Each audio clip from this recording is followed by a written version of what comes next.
sign in somewhere? No. Are you going to want to do public speaking? I signed up online for that. Okay. Yes. I mean, yes, but I Yes. signed up online. Okay, perfect. Then you should, once our clerk gets, oh, there's our clerk. Let me go double check. If you want to follow me. I didn't know whether there was just for.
All right, welcome to the carryover meeting of the Arlington County Planning Commission for November.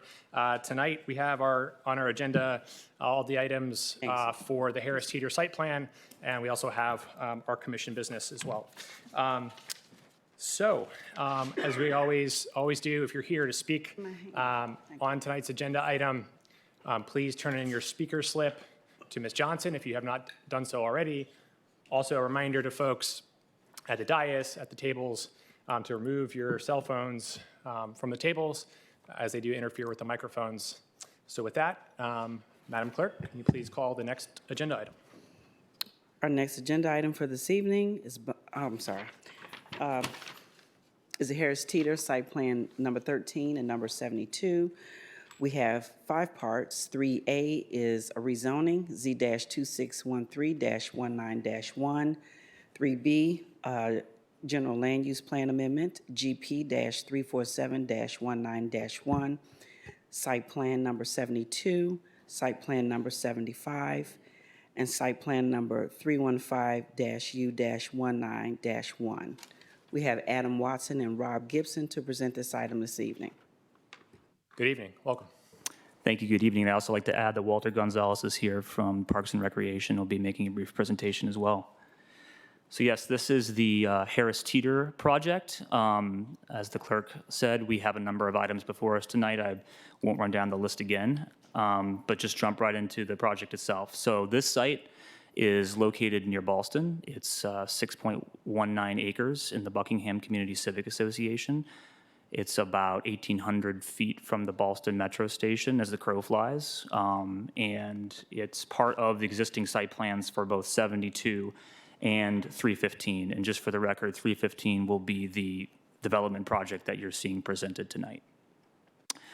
So some of the existing conditions, the site area is bounded here by the dashed line, and on the right-hand side of your screen, you have the American Service Center, and on the left-hand side, you have the existing Harris Teeter grocery store, and you have a lot of surface parking. And I think one of the takeaways from our presentation tonight hopefully will be that this is a very auto-oriented form of development, and the plan that was adopted here is really trying to guide it towards a more walkable, pedestrian-oriented, mixed-use neighborhood. So there is a GLUP amendment proposed. It's only for the 525 North Thomas Street parcel that's called out here on the map, and it's to go from low-medium residential to high-medium residential mixed use. There's also a rezoning. There's a sort of a hodgepodge of existing zoning districts down there right now, but everything is proposed to go uniformly to the RC zoning district. So I'll spend most of my time speaking about the North Quincy Street Plan Addendum tonight. That's really the premier planning document that's guiding future development for this site. Also noted in the staff report will be the Arlington County Retail Plan, the grocery store policy, and the Public Spaces Master Plan. Before jumping into our analysis of the current proposal, I just wanted to walk everyone through how this project has evolved over time. When it first came to us as a conceptual proposal, there were a number of inconsistencies: open space size and location, the building massing, the building height taper. We were missing sidewalks. We had a vehicular connection to North Thomas Street. I'd say minimal active ground floor uses. As a result, there were a number of process changes throughout the way. We postponed SPRC 1 about 4 months to continue to work with the applicant on the proposal. SPRC 2 was postponed by another month to add more additional time. And then we added additional time on to the final SPRC to allow more time for reflection, again, on architecture and for public comment. And I hope these images, as you walk across the screen, kind of keep them in the back of your mind tonight as you see how the project has evolved. And so I just wanted to sort of highlight a number of those changes that were made, some of which have even come since SPRC concluded. So we have the correct open space location and increased size, which we'll talk more about. As I said, we have reduced tower size and improved building form greatly over what was proposed in the conceptual and the preliminary. We have greater building heights tapering, which is a positive thing because that was a desirable feature from the plan, from the North Quincy Street plan. We have greater active ground floor uses. Since SPRC concluded somewhat, remember that we were looking to have some more activation along the Tazewell segment here, and the applicant has added some residential amenity space into Building 3 on Tazewell. We have consistent streets and streetscapes, complete sidewalks now. We have more parking below grade than was initially proposed. And the applicant has also agreed to remove the on-street express grocery pickup, which was a topic of discussion at the SPRC meetings. So the North Quincy Street Plan Addendum, this was adopted in 2013. The site is within the West Side study area, and the addendum provides planning guidance for future land use on transportation, building form, and open space. And I'm going to walk through those categories in comparison with the proposal over the next couple slides. So starting with transportation, the transportation map you see here, some of the big takeaways are the extension of Tazewell Street through the block, the extension of Randolph Street through the block, having a bicycle and pedestrian connection from North Thomas Street, having intersection signalization improvement at Randolph and North Glebe. And from our analysis, this project is consistent with the North Quincy Street plan. So we're having streetscape improvements along Glebe Road. You see the extension of Tazewell through the site, extension of North Randolph, looking north-south as this image is oriented. We have an appropriate multi-use path through the open space, which you can't see great on this image, but we'll talk more about it here a little bit later. Appropriate location of the garage and loading entrances, which are all on Tazewell, which is what the plan recommended. And then generally improved connectivity and accessibility through the block. This was a bit of an impenetrable block as it stands today. In terms of parking, the county board adopted a zoning ordinance amendment to allow residential parking reductions in the RC district, specifically to go below 1 space per unit. That happened in April. And the applicant is requesting to go down to 0.82 spaces per unit. The parking that we have here is consistent with the zoning. It's consistent with the North Quincy Street plan. There's no parking maximums provided in the plan. So overall, we have a total of 942 spaces. That's 600 spaces for residential and 342 for retail. We have included condition language, you can see it in the staff report, that would allow for further reductions in both residential and retail parking should the need arise.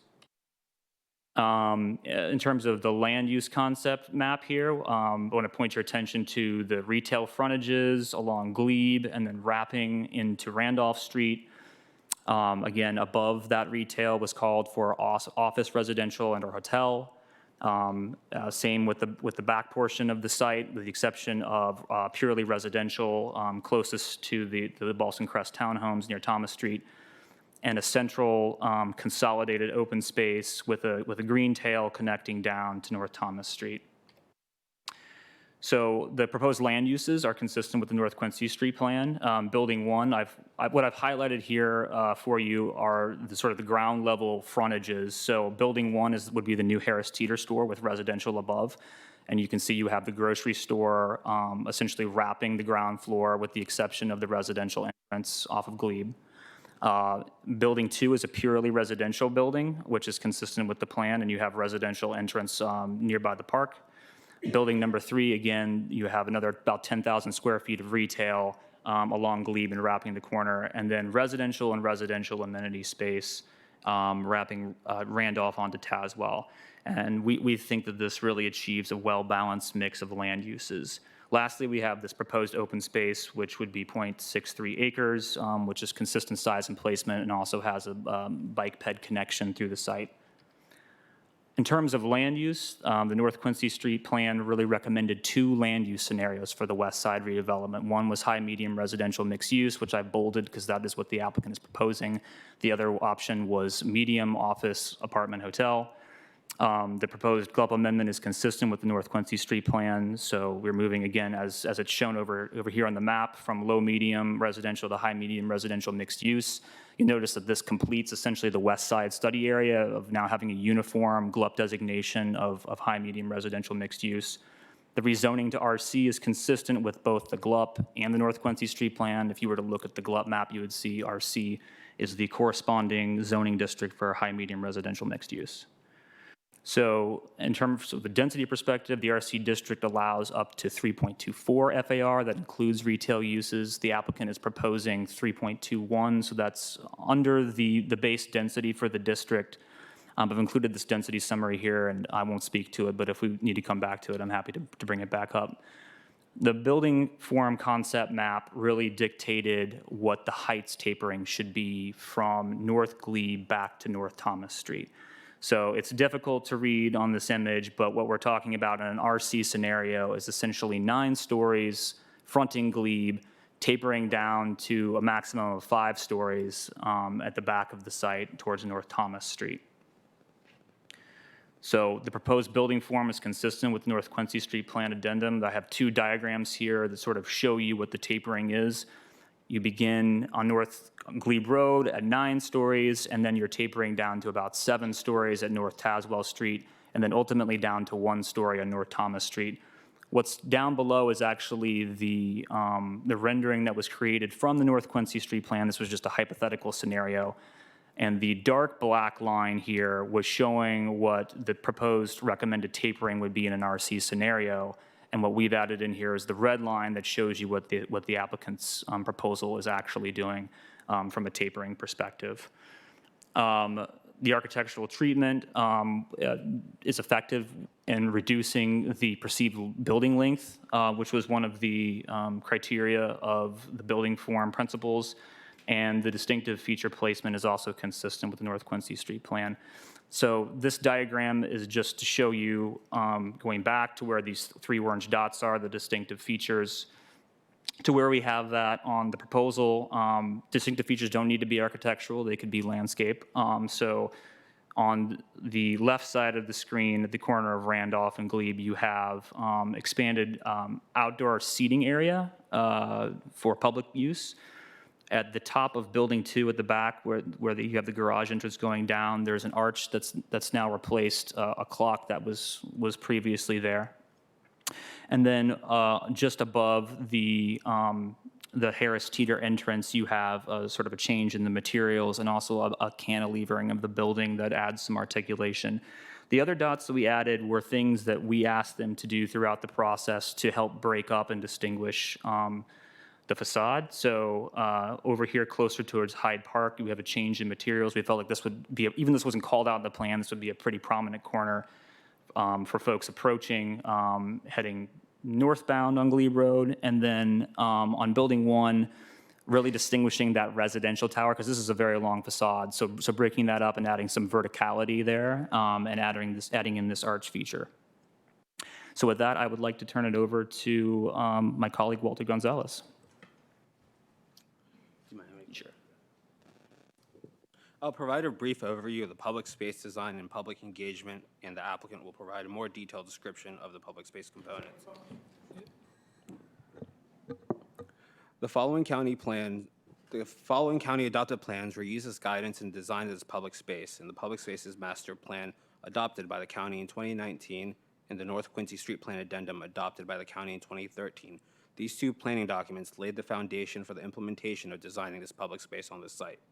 The PSMP guidance included privately owned public space design guidelines as a framework for designing this public space. The design of this space incorporates biophilic characteristics, reduces the amount of permeable surfaces, increases tree canopy and pollinator plantings while also retaining the goals set forth in the North Quincy Street Plan Addendum. The North Quincy Street Plan Addendum calls for a minimum of ½ acre of centralized open space area within the block to provide for casual use and recreational opportunities and providing a pedestrian bicyclist connection within the site.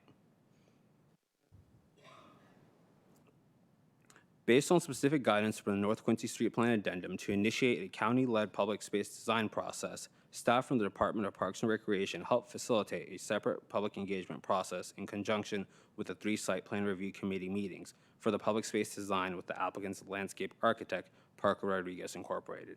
The community engagement for this public space included 2 open houses and online feedback surveys, along with presentations to the Park and Recreation Commission. The first open house, online feedback survey, and Park and Recreation Commission presentation all took part in July of 2019, followed by the second open house, online feedback survey, Park and Recreation Commission presentation, which also all took part in September of 2019. In August of 2019, the Park and Recreation Commission provided a letter to the county board supporting the park's inclusion of casual use spaces, including the proposed open lawn area, biophilic design, dog run, support of the meandering pedestrian bicyclist connection path, and the preservation and increase of tree canopy within the public space.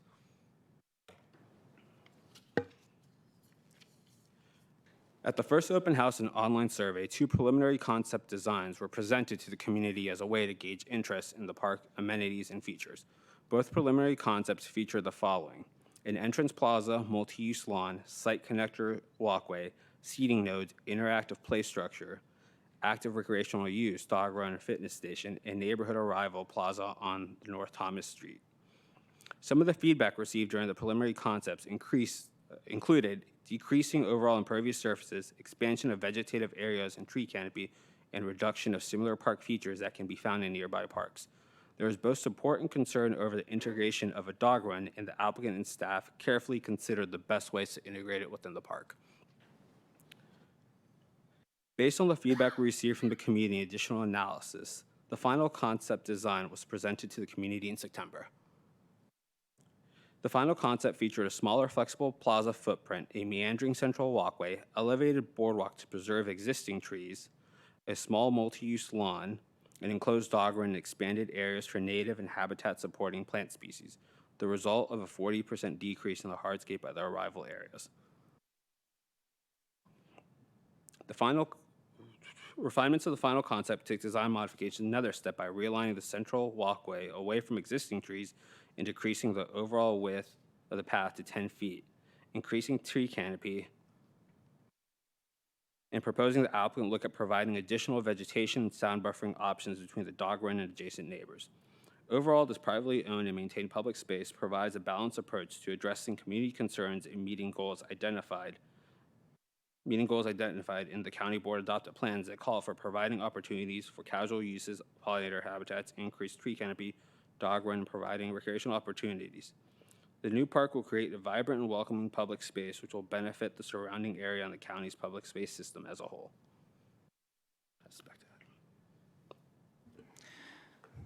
Thank you, Walter. So I just have a few more slides to just wrap up things here. So I just want to talk a little bit about the site features and improvements. I think, as I mentioned throughout the presentation, we feel that this furthers the vision of the North Quincy Street plan for the West Side study area. It really completes the planned redevelopment of auto-oriented uses on the West Side study area, the West Side block, and then also from this block all the way up to Wilson Boulevard. If you think back to some of the auto-oriented uses that have been there over the years, the Goodyear site, that's now the Maxwell, and of course the BF Sol project, the Mazda site as well. We're also getting construction and maintenance of a new 0.63 acre public open space with a public park easement for about $4.1 million in affordable housing contribution. The new street extensions of North Haswell Street and North Randolph Street. The applicant has agreed to improve the traffic signal at North Randolph and North Glebe Street, and we're also hopefully going to be able to replace a 1920s water main that runs the length of the site along North Glebe. In terms of community engagement, as I mentioned earlier, we had 3 SPRC meetings for this project, and Walter just did a great job recapping what the open space process was, as well as the Parks and Rec Commission letter dated August 7th. The Transportation Commission heard this item on August 30th and recommended to defer the vote of 7 to 3 to 1. Obviously, we're here tonight at the Planning Commission, and the County Board is scheduled to hear this item on November 16th. So staff is recommending adoption and approval of all the items.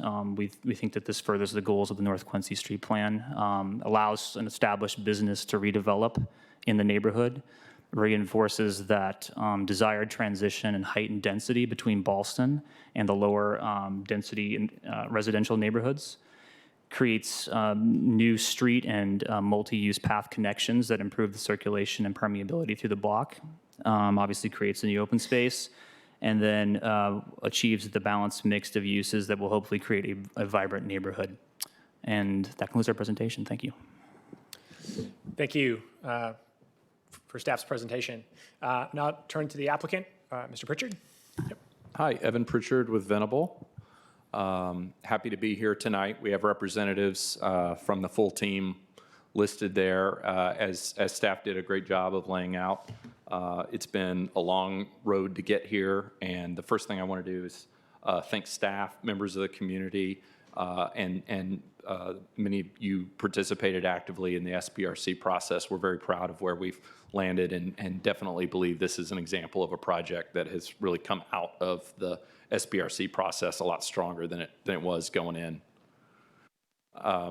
Adam's already oriented you to the site, but I did want to give you a little more context of where we land in Arlington County. You can see the bullseye there, kind of on the western edge southwestern edge of Ballston, and you can see how we fit into the whole RB corridor there with a lot of those lower density environs Adam referenced in terms of the Bluemont neighborhood, Buckingham neighborhood, Ashton Heights, Lyon Park, that sort of hem us in to the west, south, and east.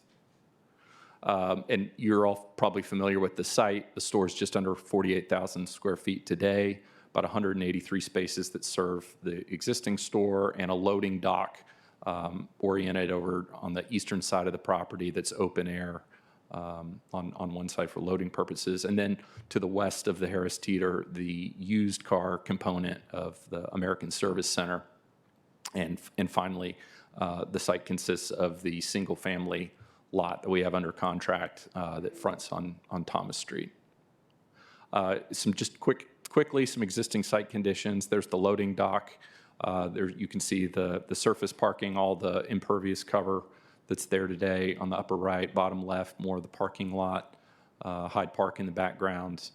In the bottom right, you can see from the American Service Center how the streetscape can use some TLC along there, along Glebe.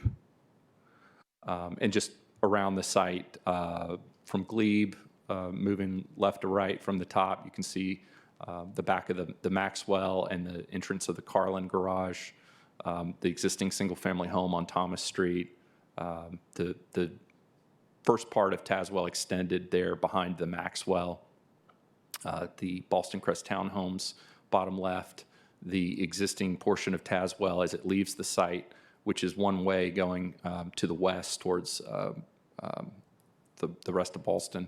And then in the bottom right, you can see the sidewalk as you head south along Glebe next to Hyde Park condos. This was kind of touched on in staff's presentation, but we think it's worth recognizing the longstanding grocery store policy that the county has that recognizes the special place that a grocery store plays in the retail world and in serving the community. I think staff also alluded to the goals in the North Quincy Street Plan addendum to encourage the retention and even expansion of businesses like grocery stores in this part of Ballston. I won't belabor this one that Adam already went through in terms of like the land use layout and positioning of the site. He already mentioned the big evolution that the project has gone through. This, as Adam mentioned, was at the very outset, even before we filed, when we availed ourselves of the conceptual site plan review process to where we are today. And then just a little more color here. We wanted to show this image because it gives you a sense of what's going on inside the store in the upper left. You have in red the retail grocery store component, and it's a little difficult to see, but you can see how we've laid out the store.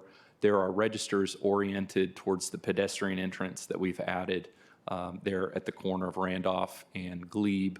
That's going to be a more welcoming and accessible entrance for pedestrians and cyclists coming from Ballston proper. And then we've also got registers and aisles oriented towards the other main entrance to the store, which is at Tazewell and Randolph. So it's really trying to get you in and out quickly and efficiently and with a good experience no matter how you're coming to the site.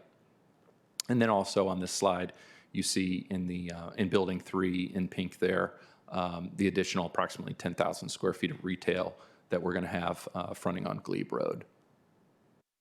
And I'll go through these quickly. We showed these at Transportation Commission just to give you a sense of how the site works, which was a big topic at SPRC. This shows you what's going on from a vehicular standpoint in terms of people living at the site. Some of those folks will come in off of Carlin Springs via Tazewell if they live in Building 1, but we expect most of the vehicle trips to be remain centered where they are today on Randolph, coming into the site off of Glebe to access Building 2 and Building 3 via that portion of Tazewell. The pedestrian circulation map here shows where we really feel like the big change is coming with this project. Obviously, we'll now have access off of Thomas Street, so for points south of the site, you'll have much quicker access to the store without having to go all the way around the corner at Carlin Springs and Glebe. Similarly, folks who are coming along Carlin Springs can come along via Tazewell to access the store more quickly. And obviously, conditions improve, as I mentioned before, for folks walking along Glebe from the Mazda site further up the road, 672 Flats, the Maxwell, or if they're coming from Ballston. I particularly think this design is going to be helpful for people who are coming from Ballston Quarter and sort of the northwestern part of Ballston. They'll now be able to cross Glebe on the north, Plan View west side of Randolph, and I think that will result in fewer conflicts at that intersection between pedestrians and cars. Bicycle circulation, similar to the pedestrians. You're now going to have 3 points of access as opposed to just one, being able to come through the park on the trail that was discussed earlier off of Tazewell from Carlin Springs. And again, a lot of heavy traffic continuing from points north of Randolph. And well, we've really made big strides, I feel, in terms of adding bike parking to address that need for the community.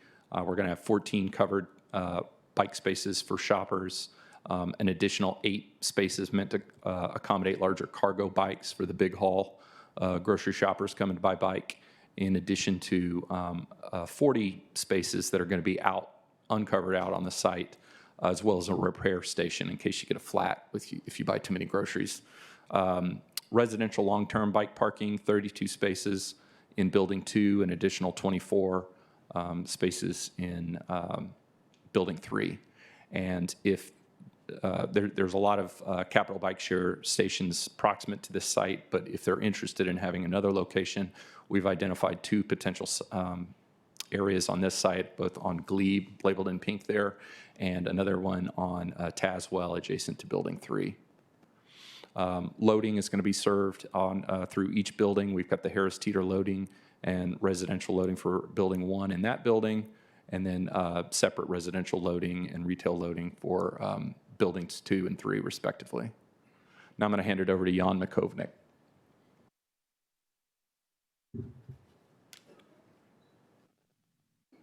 Good evening, my name is Jan Makovnik. I'm with Davis Carter's Code Architect. So what we see here is the elevations of the building on the Glebe Road, building on the top, Building 1 and Building 3 on the left side. What we did, we listened and we tried to react to some comments that we received, especially on the Building 1, which was maybe simplifying the building a little bit and also adding some additional vertical articulation, especially into some entrances that we see here. Actually, Adam did a really good job kind of illustrating the desired areas of interest on these buildings. We still felt, because the total frontage on the Glebe side is around 400 feet for Building 1, and it's about 200 feet for Building 3, that it requires some articulation changes in plane. So what you see here, I think we felt that the building needs to almost feels like it's a group of buildings rather than one single building. On the slide here we're showing is in the Building 1, Harris Teeter store takes the entire footprint facing the Glebe and the Randolph Street. What you see in the shaded areas on top of the glass are the clear glass areas between 2 and 10 feet on the building. There is a lot more clear glass, obviously, on the facade. Harris Teeter has about 30 to 35 feet floor to floor. But these areas on the Glebe side are about 40% area of a clear glass. On the Randolph Street, about 43%. Obviously, on Building 3, the elevation 2 and 1, we have about 70% glazed area between 2 and 10 feet. Again, there is additional clear glass below and above. On this slide here, we want to illustrate a little bit. It's hard to read it from the elevations. This is actually the view you're more kind of going to see when you're walking down the Glebe, is that we have about 12 feet of a plane changes in the facades to articulate the building and make a proper scale and variation in the facades as you're walking down the Glebe. It's a vertical and horizontal change in planes. What you see there is actually some tree growings that can actually grow because they are sitting on the top of the Harris Teeter concrete ceiling or concrete slab. And what we're showing here also are some vertical elements that protrude from the building. Starting from the right, they express the main lobby for the residential building. The second one is in the middle. That's the main entrance for Harris Teeter. And on the left, in the red color, there is a tower element that actually addresses the importance on the southern corner of the building, the north, approaching from Glebe.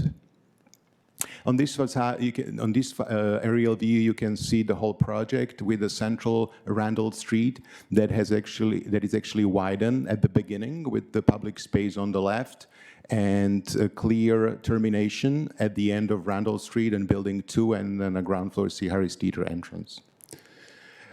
This is the corner. This is the northeast corner of the project, as you would see it as you're coming to Boston from the south. And we believe, because of the position of the Hyde Park building that is set back a little bit, this is a very visible corner that might be visible as far maybe as 1 mile south on Glebe. And so we believe we needed to address it with something unique in architecture and potentially with the color, what you see.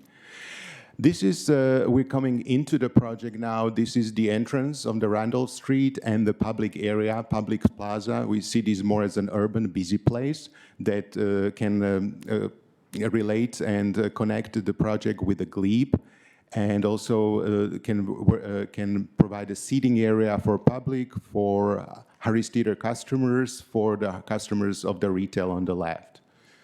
Another slide, this is just starting to show a little bit of the activation of the Randall Street, which is achieved at the building 1 on the left, on the right side with Harris Teeter entrance, and on the left side at the beginning, the retail of building 3, and then the lobbies and amenities for building 3. What you see in the end is the vertical expression, the termination of the Randall Street in building 2 with Harris Teeter parking entrance on the ground floor. Another slide we're going to go through quickly is we are showing some different type of activation of articulations and uses that we have on the ground floor. On the right side, you see more the Harris Teeter entrance, which would be used by pedestrian and people park in the garage on the left. What we're showing on the building 2 on the left is a parking garage for Harris Teeter, but with lots of elements that replicate the retail, and they are showing some colored portals that would activate the facade. And since Harris Teeter will operate the store 24/7, we were hoping that people they're parking in the garage gonna try to get out of the garage and go to the sidewalk and walk up and down with the cars. And you see these red areas, these portals, those would be the pedestrian access points. So we can keep this area activated 24/7. We will feel safe and welcoming. On this slide here, we are showing this is a Tazewell Street approaching the project from the west. And on the right side, you see the new park. Then in the middle, it's a building 2 with the lobby on the ground floor. They would keep this area activated. On the left side, it's a sidewalk with Harris Teeter in the ground floor. And we see this is kind of a transitional area. Once you walk through the park and go south, then you end up in townhomes and more single-family development. Here, we just wanted to show a little bit the park with the building 2 in the background. So we try to engage the park with the building, and what you see, the ground floor lobby that's facing the park. So there's eyes on the park. So it's activated, it relates to each other, but at the same time, the park still feels that it's a public space and everybody is welcome. On this slide, we did lots of work, and we work with Hyde Park, the Hyde Park condominiums, and we did receive some suggestions on our original designs. So what we did, what you see on the building 3 on the right side, we actually pushed the mass of the building towards the Harris Teeter, away from the Hyde Park, and created a courtyard on this side. What you saw in the previous design, it was reversed. What we also did on building number 2 was we actually pushed the red volume further back away and created additional space for a full tree grown area. In that area, there are existing trees that we are preserving in this location, make sure they create the green buffer there. What we also did, we extended the Tazewell obviously all the way to the east, so there are view corridors. We pushed the building even further away from right to left when you look, and we pushed the building on a typical floor about 6 feet south, so create additional space between the buildings. And this last one just explains a little bit the massing of the building, how it relates to surrounding building. We are much shorter, especially on building 2, which is closer to us on the south, and steps down, there is this podium that has lots of amenities and green soft edge towards the townhomes. And now I'm gonna. Good evening, Trini Rodriguez with Parker Rodriguez. Want to walk you a little bit, sort of summarizing the open space. I think staff did a great job sort of telling you about the process, so we won't do that. So if we move to the next slide. Our plan here kind of summarizes and shows how this new proposal sort of not only responds to the North Quincy plan by creating this new fabric, sort of bringing in all these pedestrian-friendly environments along the streets, but creating this park that becomes sort of that, or allow that porosity through the site. Also on this slide, you can see the internal amenities. The courtyards have been sort of described by different presenters, but it's important to see that all of those are very green. The overall open space is almost 32%, which combines both ground level and upper level amenity areas. Next. So these are the existing trees. I know that they look like a lot. Most of the trees are internal and they're on small islands. It is a site that is predominantly impervious. There are, in light green, are the existing trees that we are preserving. And the darker trees are trees that are on perimeter sites, on off-site, but that form a buffer around the perimeter. Next.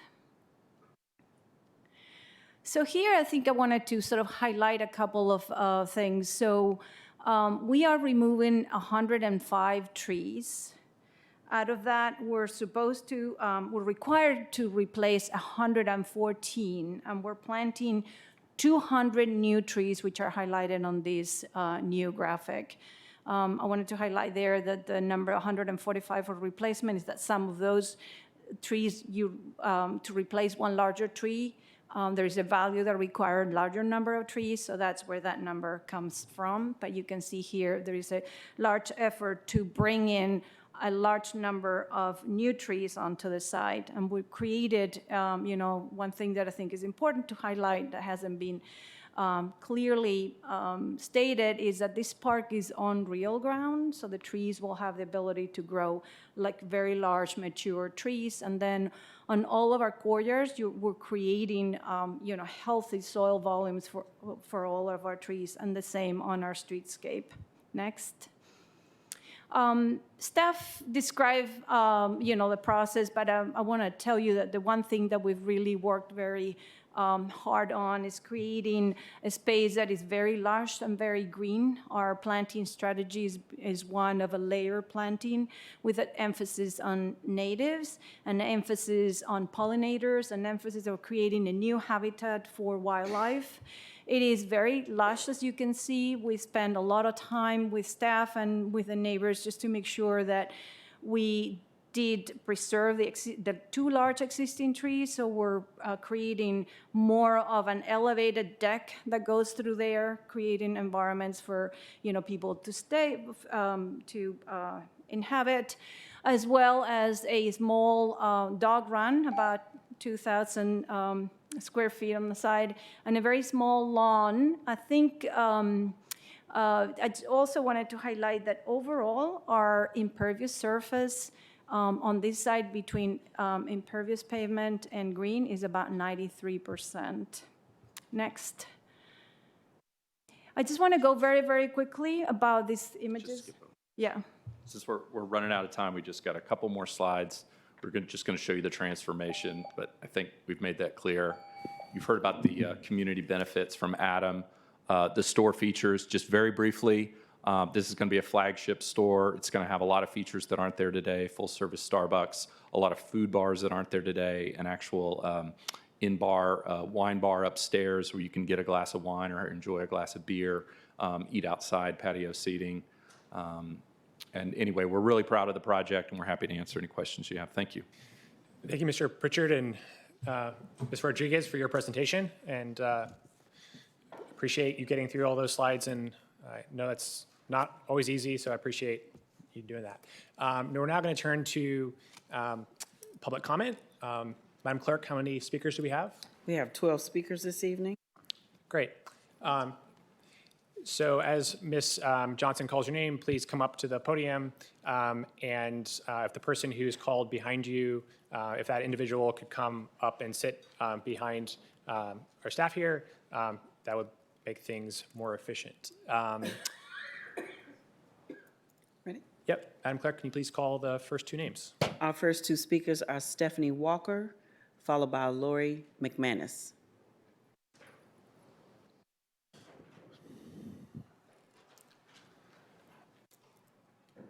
Good evening, Ms. Walker. Hello, thank you. Yeah, my name is Stephanie Walker.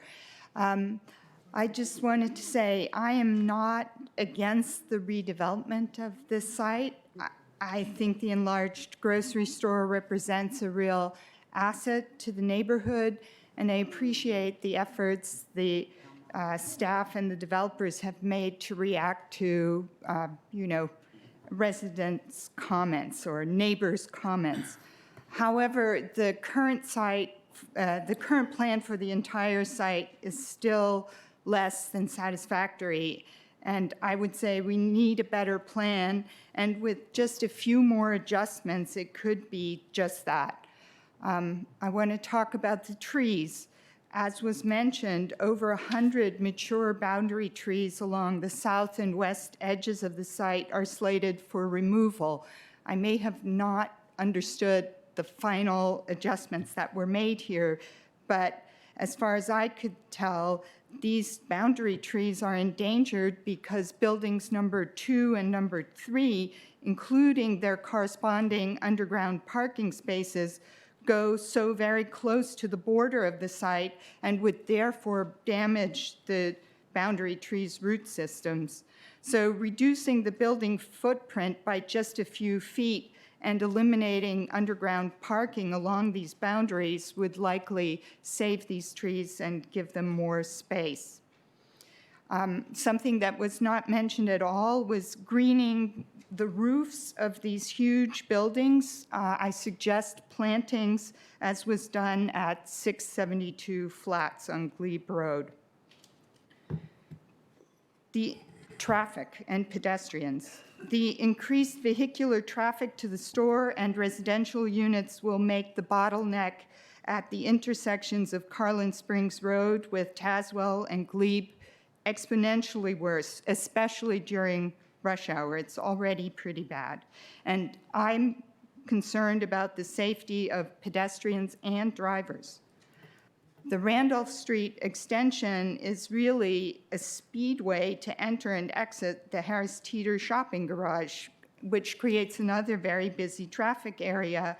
And this clashes with the promised walkers' paradise and the permeability through the development, especially for pedestrians and bikers using the planned new green space.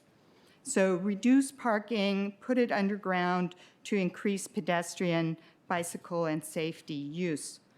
So for these reasons, I urge the Planning Commission to defer action on the Harris Teeter redevelopment project to allow time for a thoughtful and appropriate changes in design. Thank you. Thank you, Ms. Walker. Pass those around, please. We have some material which... Ms. McManus.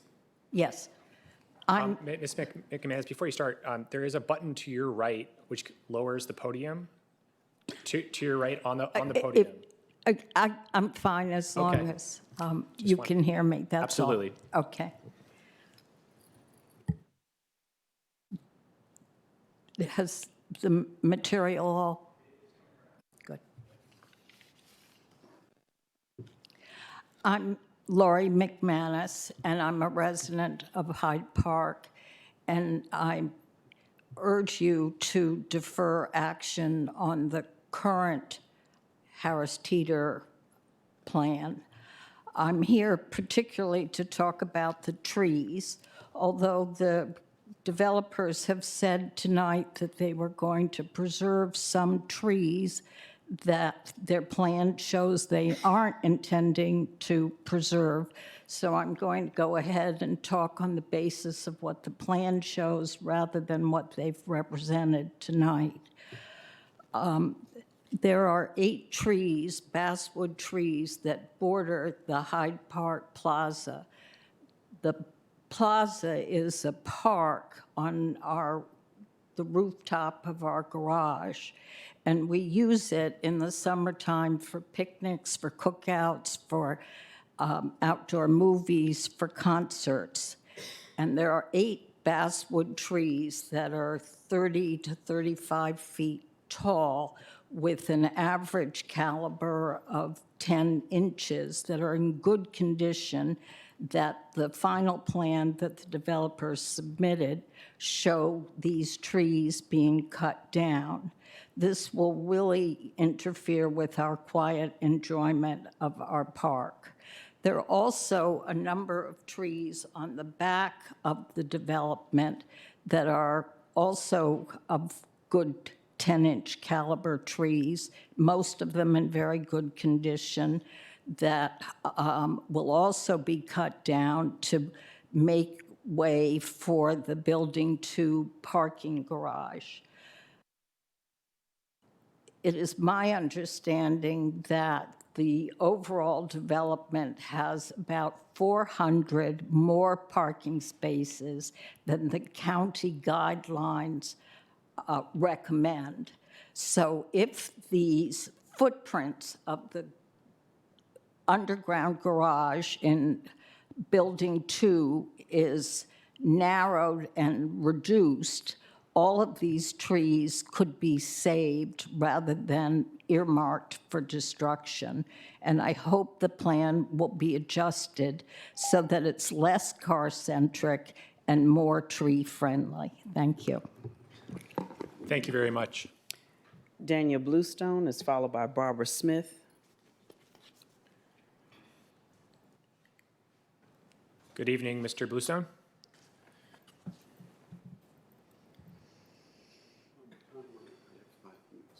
Yes, you do. Yes, you do. Good evening. This is an amazing, once-in-a-generation site of infill housing and retail development. 6.1 acres, just imagine, 6.1 acres with 650 lineal feet along a major arterial within 1/2 mile of a metro. This comes around once in a generation. The opportunities and possibilities are incredible, as they are rare. It now seems pretty clear that despite our best efforts, the opportunities and possibilities are being squandered due to inappropriate planning assumptions and rather mediocre design. I've closely followed this process for the last 18 months. So much staff time and commission energy has gone into the struggle to get even a modest alignment between the proposed design and the North Quincy Street addendum, that there is now obvious fatigue and huge pressure to ignore all the flaws and misalignments that still exist between the addendum's principles and the proposed design. The addendum includes both quantitative and qualitative principles. Adam Watson and his energetic colleagues have been tenacious in trying to get the quantitative goals of the addendum met. It seems clear that many more qualitative aspirations have been overlooked. I want to focus particularly on design and building form. The addendum calls for this. I hope you people got a chance to look at the matrix today. This is, you go through item after item in the addendum is not being met by this proposal. I want to focus particularly on design and building form. The addendum calls for distinctive features in focal points in visual interest to help establish a more distinct sense of place. It calls for designs that will constitute and enhance the southern gateway to Ballston as an urban place. Here are examples in the addendum incorporated, the addendum incorporated. You look long and hard to find a commitment to such features, clock towers, glass pyramids, really extraordinary design. You look hard and long to find a commitment to such principles in this proposed design. 2 blocks north in the Waycroft development, on a site half the size of the Harris Teeter site, we can see just this being accomplished: a sense of place, a sense of gateway, a commitment to pedestrian experience. The addendum suggests that designs incorporate elements that help limit the perceived length of individual long building walls. Here's the commitment, just the frame of incredible welcoming to pedestrians. You go to this, it's extraordinary. They came up with the brilliant insight. In order to break up this project, they designed nearly 2 completely different buildings. This is where Art Deco meets Georgian. And there's a little slot right in between. It's all one building. They are not simply doing what you see in the proposal that's before you. The proposed design is a hodgepodge, throwing random different color materials onto the elevation in a weak and unconvincing effort to create urban vibrancy or urban vitality or a sense of scale. It's simply not in the same category of projects that you have approved and worked on in this commission. There's no sense of place. In fact, if there is a sense of place, it's suburban Fairfax County, not urban Ballston or Arlington. The addendum calls for buildings that will have modestly sized floor plates and slender towers, except where the large format commercial uses are needed. That takes Building 1 off the hook. Building 3, here's the addendum. Please look at the section where Building 3 stands. You have light lines going through, porous blocks, permeability, and instead we have this big fat Building 3 that's come up. The thing that's so frustrating about this is that Building 3 actually had an earlier design that had slender towers. What I think that you should do is really ask before you approve this. Thank you, Mr. For Bluestone. Building 3's design to come back. Thank you, Mr. Bluestone. And to Thank you. do a design that we can actually be proud of, that you'd feel comfortable taking your children to and saying, I helped get this Bluestone, built. your time is concluded. Thank you. Thank you.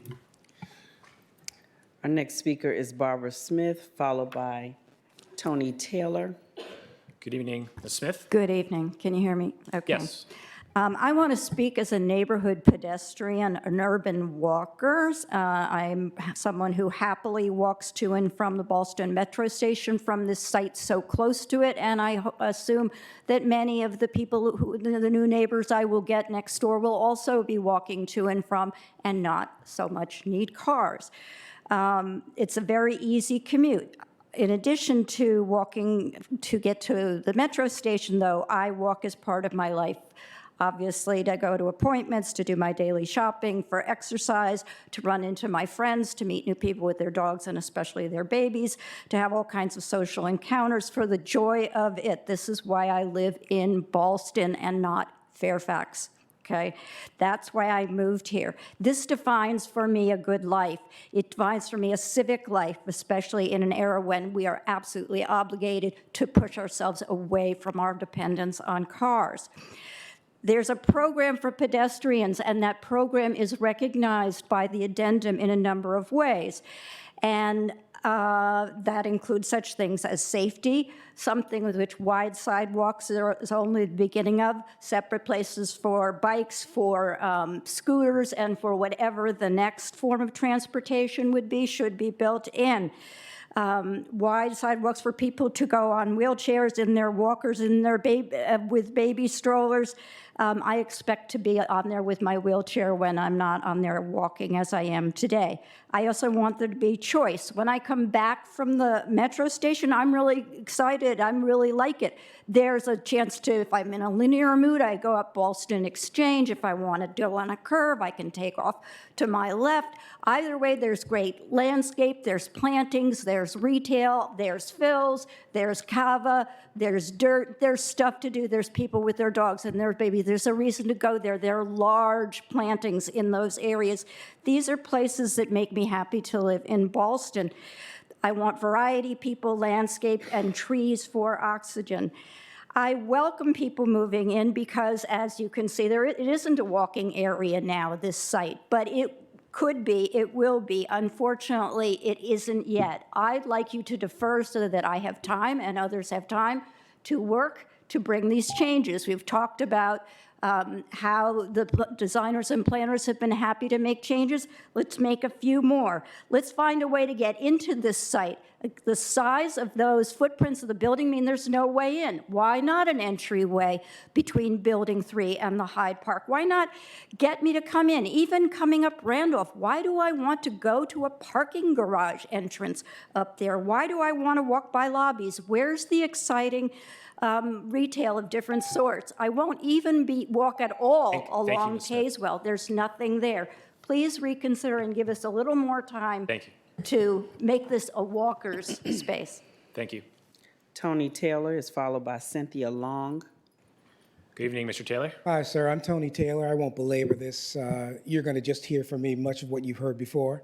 And I echo everything that everyone has said before me. And so I would urge you to take as much time as we need to make sure that the design works for the common good.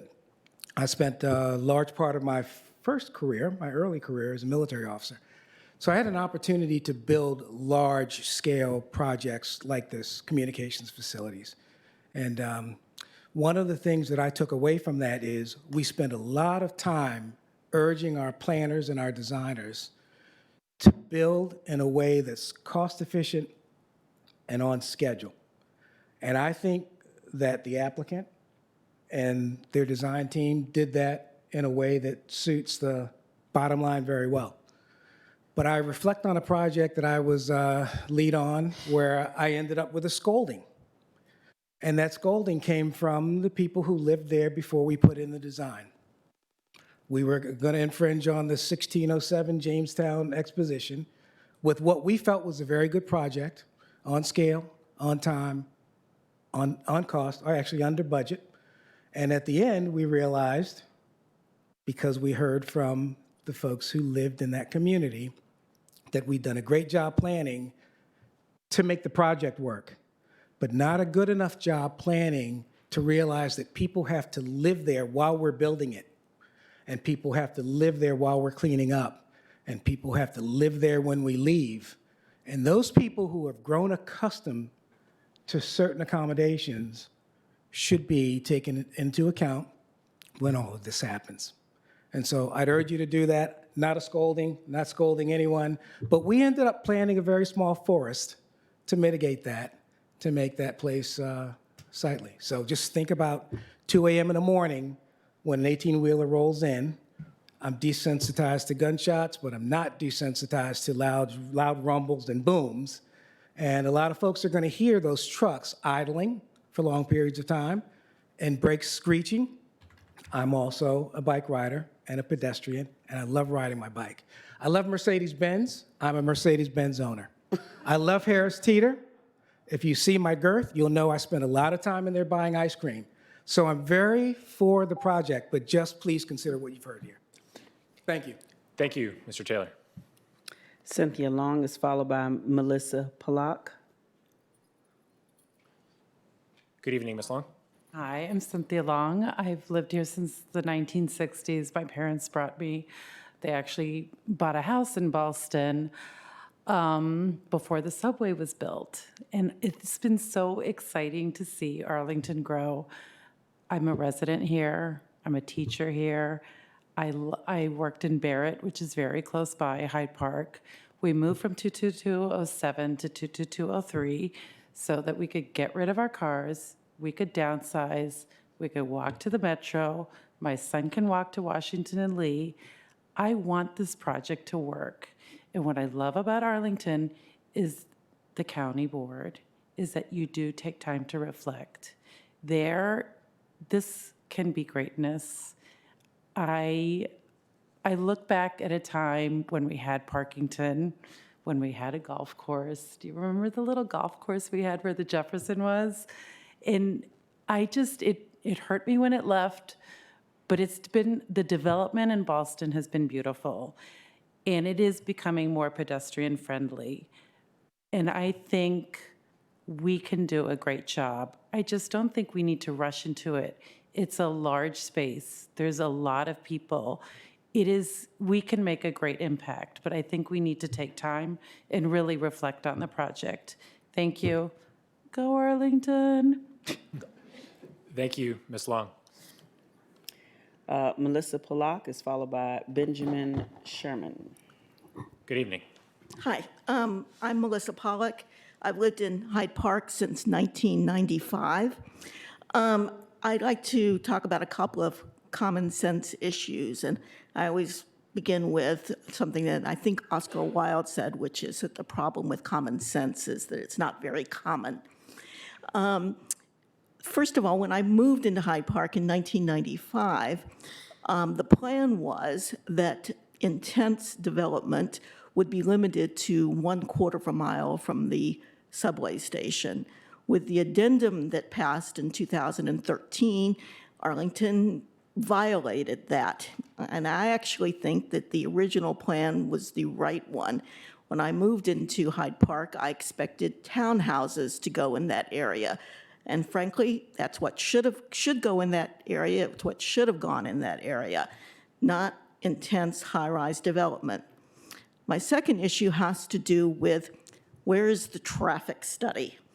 Glebe Road is already majorly congested, and we don't even know the impact from the new building. I call the one that's going to have the Target in it, because that's not open yet, and we don't know the impact of what that building is going to do to Glebe Road. And you should keep in mind that once those buildings are built and there's gridlock throughout Glebe Road, it's going to be too late. You're not going to be able to knock down buildings that are put up, to solve that problem. It's going to be a problem, and it's going to be forever. Anyway, those are all my comments. I also want to say that I support everything that my neighbors have said. We've worked greatly together, and they've done a wonderful job. But I have one final question I'm just curious about. How many of you live in a high-rise? Okay, we've got one. Well, that surprises me. I think that, maybe this planning commission could do with a little bit more representation of people that actually live in high-rises. And I think that might have an impact on your perception of this particular project. And that's all I have to say. Thank you. I believe I'm entitled to 5 minutes. I'm speaking on behalf of the Hyde Park. Yes, Mr. Sherman. Good evening. My name is Ben Sherman. I'm the Vice President of the Hyde Park Condominium Association Board of Directors. Wish to thank you for this opportunity to bring the concerns of our 600-plus Arlington County residents who live in our 322-unit, 12-story building, as well as the concerns of our professional and commercial tenants over the pending redevelopment of the immediately adjoining Harris Teeter site. I would like to point out that our building occupies just 21% of the available property footprint, allowing for more than 70% of open green space, a ratio that is a historic benchmark for the Buckingham community area, within which both Hyde Park and the development sit. As Hyde Park residents and the board members, we have 6 issues that we wish to bring to your attention that impact the overall quality of life in the greater Ballston neighborhood. They are presented in priority order. Number one concern is the lack of a clearly defined approach to deal with the increased traffic, both in cars and pedestrian, that will be generated by the doubling of the store size and the addition of over 700 residents to that block alone, in addition to the over 5,000 that are presented within a radius around the Glebe and Randolph intersection. The only entrance to our 330-car parking garage, 3 levels, and our loading deck is from the southbound lane of North Glebe, just south of the existing Harris Teeter store. All cars that exit from our garage must turn right to exit, and if they wish to go in the other direction, need to go completely around a block in either direction, creating additional traffic on Thomas, Carlin, Quincy, and Wilson. Cars desiring to enter the garage from the northbound lane must exercise a signaled U-turn at the existing Harris Teeter parking lot entrance intersection of Randolph and Glebe. It is important to note that the existing parking lot entrance is being transformed into a major entrance to the 3-building development as a public road, Randolph Street extended. Hyde Park has been unable to learn how vehicle access to our garage loading deck might be impacted by traffic changes during and after the 6-year construction period. Equal concern exists for the lack of information on pedestrian safety between our building, the new development, Ballston, and the Metro, important destinations for our residents. No information has been provided on what, if any, arrangements have been made to ensure the safety of pedestrians. Until these key issues of traffic safety are addressed, Hyde Park, as an association, cannot support the development as currently presented, and we urge the Planning Commission to delay advancing the development until such clarification can occur and proper input be provided by those impacted. Our second major area of concern is the structural integrity of our building, in particular the garage and the green roof park. Further, it is noted that access to the over 200 of our 300-plus parking spots is by a ramp which sits on an easement at the very edge of the site. As the traffic concerns, no information is made how our structures will be protected during construction, and therefore we cannot fully support the plan as presented. The third major concern, which was alluded to tonight, is water management. The Hyde Park Board is concerned that the redevelopment of the property retains sufficient permeable land with mature boundary trees and other vegetation to mitigate flood risks to adjoining properties, including Hyde Park. Increased storm intensity has already adversely affected the Hyde Park property and the southbound North Glebe Road itself. A significant majority of the new development is covered by buildings and road structures. Storm runoff will impact the community. Our fourth concern is anticipated construction noise, lighting, and construction vehicle traffic, and how the county plans to monitor and control this in compliance with county regulations during the extensive 6-year construction period. We are well aware of the intense noise, such as pile driving and inappropriate construction traffic vehicles being parked on public streets. We cannot support the project unless the county and developers make a firm commitment to these important issues. While Hyde Park has not taken a specific position on the following 2 issues, our high level of concern among our residents over the blandness of the architecture on Glebe Road and potential loss of our light to our common green areas due to the proximity and height of structures on the property line is of concern. Hyde Park residents are very concerned. We have made a major investment in our plannings on our plaza and have proudly shown it to both county officials and the developers team as an important amenity for the community. Our Hyde Park residents are concerned about the impact of the construction period and final development will have on this development space. In conclusion, the Hyde Park Board of Directors requests that the developer and county address the missing information described and that these issues are taken seriously by all. We urge that the approval of this project be deferred until these major concerns are addressed. Thank you, Mr. Sherman. Mark Faulkner, followed by Karen Becker.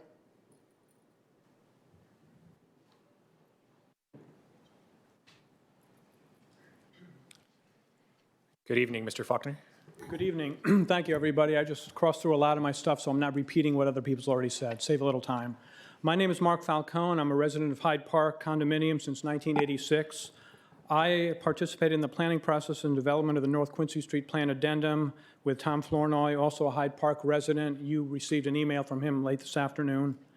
I would like to thank Principal Planner Adam Watson for his excellent customer service throughout this process. Thank you, Adam. One of the guiding principles of the North Quincy Street Plan Addendum is to provide redevelopment opportunities to transform the area's primarily automobile-oriented development into an integrated mixed-use urban neighborhood. Having 942 proposed parking spaces does not help meet this principle. Last week, the Transportation Commission, in an 8-3 vote with one abstention, recommended that the county board defer approval of the site plan until it can be designed to have reduced parking so less traffic would be endured. Commission members were very concerned about the number of spaces for both residents and shoppers. At the hearing, Harris Teeter representatives stated that 80% of their business now comes from outside of a half a mile, that such individuals have a very high basket size, that they are the ones that make the store profitable, and it's likely that most of them drive. I would contend that when such customers shop, it's likely once a week. I would also contend that there are pedestrians like myself who don't have full shopping carts but shop 5 or 6 days a week and walk home carrying 1 or 2 bags. In addition, as one Transportation Commission member said, Ballston is not suburban anymore, and this store has a strong potential to be an urban community store. Once the new store opens, there is projected to be several thousand additional units within walking distance. This will result in exponential growth of pedestrian shopping at Harris Teeter. I urge the Planning Commission to support the Transportation Commission's concern on this issue, along with any other concerns you may have when making your recommendations to the County Board. Thank you. Thank you, Mr. Falcone. Karen Becker is followed by Bernie Byrne. Good evening, Ms. Becker. Good evening. My name is Karen Becker. I'm a new resident to Virginia and to the Hyde Park Condominium Association. And I do support most everything everyone said, but in looking for property here to buy, there was one thing that I did read that I thought maybe I would read to you as just a reminder. It lists many things, if not all the things that everybody here has talked about. And it is your Arlington County Zoning Ordinance, Section 321. And it states, quote, virtually every land use requires an appropriate relationship between lot area and intensity of use, and sufficient open space surrounding such use to secure safety from fire, panic, and other dangers, to ensure privacy, to lessen congestion in the streets, to promote health and the general welfare, to provide adequate light and air, to prevent the overcrowding of land, to avoid undue concentration of population, to facilitate adequate provision for transportation, drainage, and other public requirements, to conserve the value of buildings and encourage the most appropriate use of land. So I think everything everyone's been talking about pretty much is stated in the ordinance, the zoning ordinance, and I urge you to take consideration of this and take more time to consider this whole project, not to completely disband it, but to make it more appropriate for the community. Thank you. Thank you, Ms. Becker. Mr. Byrne is followed by Lawrence Wingard. Have you handed out my requests? You have a series of things marked requests. Dr. Byrne, we do have what you sent us previously. Right, but the request is a one-pager that just... It's in the back of our packet. Right. Anyway, there are about 7 requests here. I want to address, the project has generally a number of big problems. And the first problem is the GLUP change at 625 North Thomas Street to high-medium residential mixed use. This was not called for in the North Quincy Street Plan addendum. You need a special GLUP study. Would you put on this first slide, please? Project that. Yeah. If you look at the addendum, it's hard to read, but it says you want to increase the GLUP to that. At the corner of North Collins Springs Road and North Thomas Street. That is where the Springs is located. That's an affordable housing. It is not where this 625 North Thomas Street is. Next slide, please. This is from the Springs site, the site plan with the county board, the county manager's report for the Springs. It says there that there are basically the Springs has 300 feet of coverage, of spread along the street. So this property is 300 feet from the corner. Well, it obviously is not, there's nothing in the North Quincy Street addendum that says change the GLUP on this. Again, you need a special GLUP study, and you just can't go forward with that particular part of the project without that special GLUP study. You know the county board's found that. Okay, number 2, the GLUP study should result in a S3A special district or for the zoning and a public for the as GLUP. Because it is going to be public, it is going to be a park. This is where the park is. It should be public. It should not be high-medium residential. Okay, next thing, we have the problem about the trees along the border. Increase the setbacks between the buildings' underground parking and the increased adjacent properties to preserve the trees. Don't remove trees along the border of the public space simply because they do not appear to be in excellent condition. They're taking out 3 trees in the public space just because they don't look good. That's not right. Next, replace the proposed lawn in the public open space with a pollinator meadow area. This is supposed to be a park that's for nature. We talk about biophilic. A lawn is not biophilic. Water runs off it. It doesn't host birds or anything. There's a big lawn in the park at Mosaic Park, a block away. And this is internal. Nobody's going to see it from anywhere. People are just not going to use it. And it's just, this could be a pollinator area. They have a pollinator area, but it's narrow, and it's really much smaller than this area. They say they've reduced the size of this lawn, which they have. It still shouldn't be there in the first place. And nobody, by the way, we had a lot of public comments from this. Nobody said keep the lawn. I mean, this just shouldn't be there. We have lawns at every park. We have it at mowed grass, and that is why we lose the birds and the pollinators and the insects. That's why there's an insect apocalypse, because when you design a park, you stick a lawn in there rather than a pollinator area. Think about it. It's very important. Okay, the multi-use path is 8 feet wide. It's 8 feet wide. It's 10 feet wide. There's a path that goes through there. However, the master plan says that it should be 8 feet. So now it's 10 feet. The master transportation plan for the bicycle element says in small trails like this that are just connected should be 8 feet. Again, more impermeable surface. It should be 8 feet. So reduce the width of that trail from 10 feet to 8 feet. Again, that increases the natural area. That's just what it says in the bicycle transportation plan. For environmental purposes, with wider trails, which connect things, those are 10 feet. But trails like this should be 8 feet. And because, again, people aren't going to use it. This is just connecting two local streets. You don't need something like that wide. Okay, replace the public open spaces dog run with a natural area, such as a pollinator meadow or a woodland. The dog run is redundant because they're already giving one for the resident in the property. On the second floor of the property is a dog run. Why have another dog run? The residents in that area generally don't have dogs. Most of the apartments prohibit dogs. The townhouses have large areas which dogs can run in.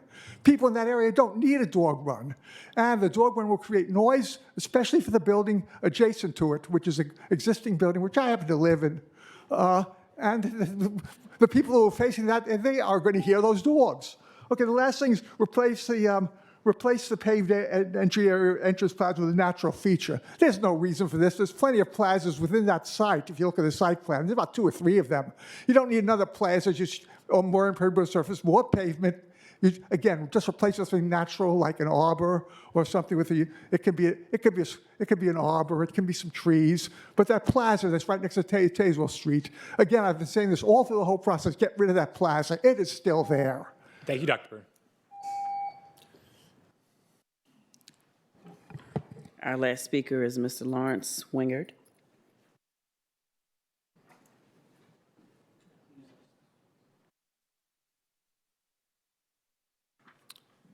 Good evening. Hi, my name's Lawrence Wingard, and I'm the owner of Ballston Gardens, which is a contiguous property to the proposed development.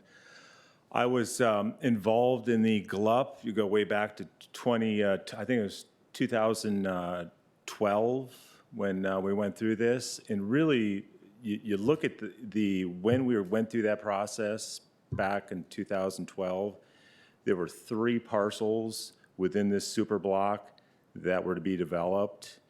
You know, obviously one was the Springs, which was APA's site, which has been developed. We still have a little piece in there. It's a beautiful 27-unit apartment building, which Bernie lives in, which he pointed out.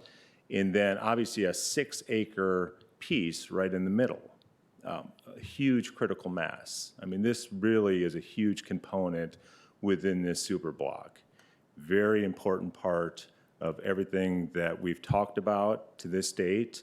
I want to compliment Southeast Real Estate Group. I think they've done a great job, and their team's done a great job. They've been very transparent throughout the process. But in saying that, it's obviously a very complex thing. I hear what everyone's saying, that it's been a lot of information. I mean, this is a very massive development, a lot of density that's being created, and the rezoning of this property on this site. We're talking about 732 units, a flagship Harris Teeter, and I think we all love Harris Teeter. We all want Harris Teeter to be here. And it's a massive development. Throughout the process, SPRC, I was involved, as were many people that are in this room. And we all had an opportunity. We had a voice. Everyone weighed in. As I said, everyone was very vocal. I think, as overall, I think everyone was kind of heading towards the right direction, but it's a lot of moving pieces. So I see both sides of it here. Only things I want to say, number one, I'm in support of the development. I think the development team's been very transparent, very fair, and we're all looking forward to this thing. There are two things, and this dates back to the GLUP.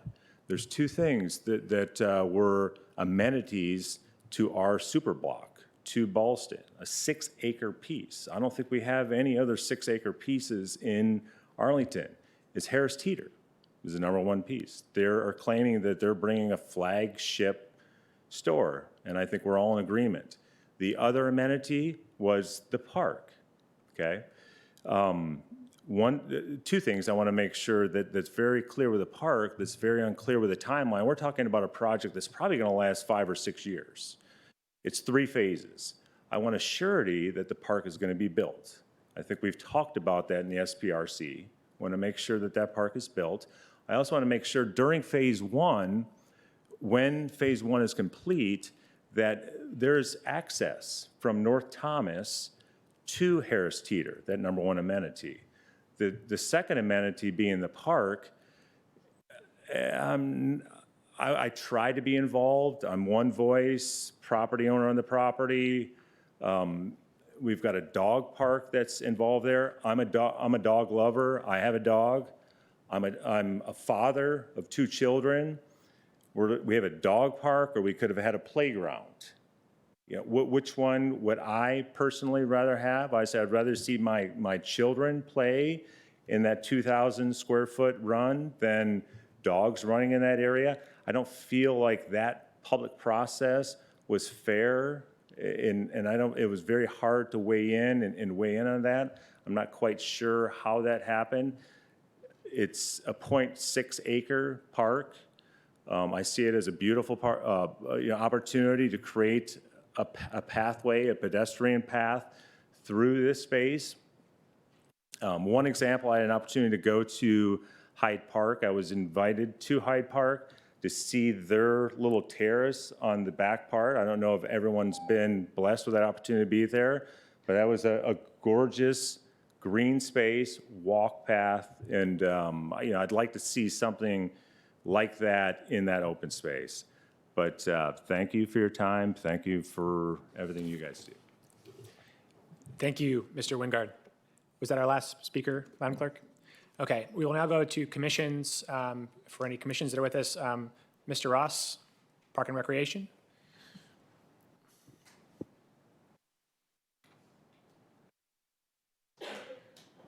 Good evening. I'm Bill Ross. I'm the chairman of the Park and Recreation Commission.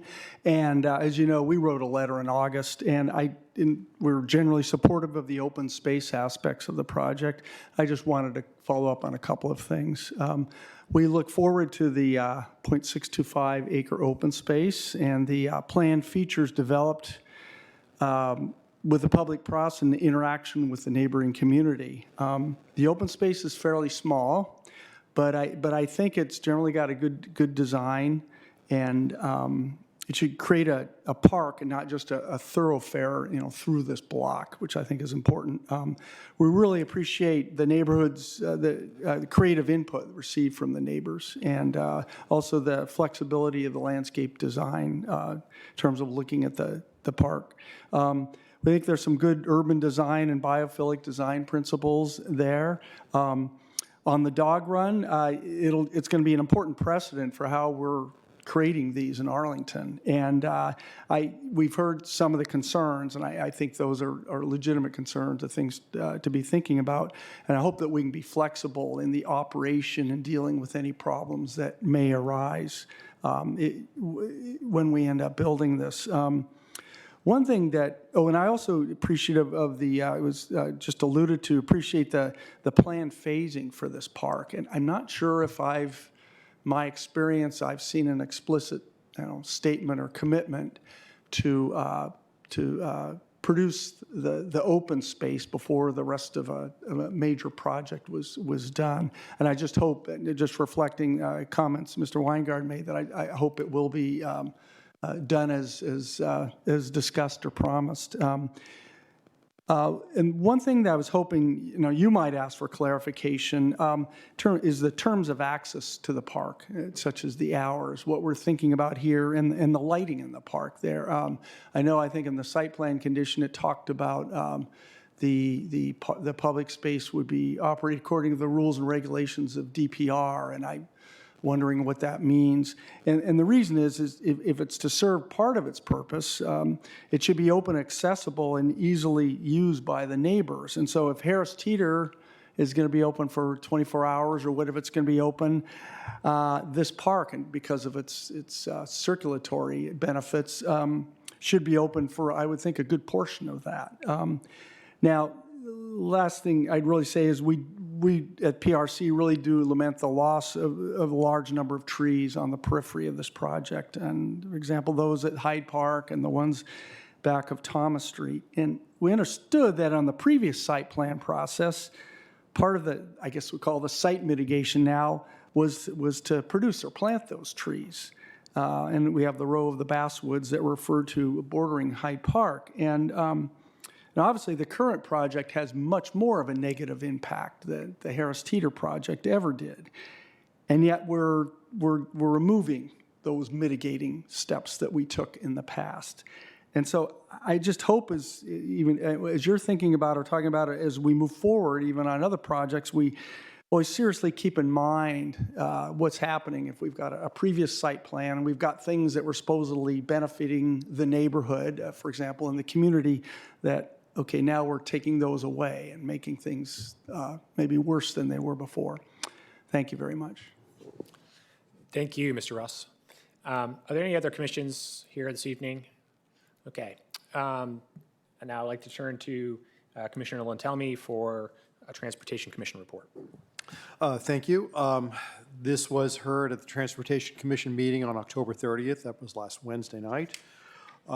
This was considered, and not surprisingly, parking was the number one item that the Transportation Commission discussed and was concerned about for this project. Pretty much, they felt that for the residential parking, the ratio was too high for the location here.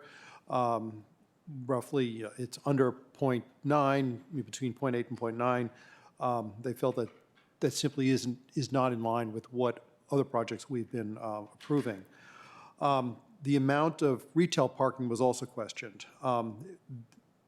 The sense of the commission was that this is too high for an urban store, that our policies to not encourage driving, this will, because of its size, will encourage driving. The induced demand effect will take place here because there is so much parking. Because there's parking, people will drive.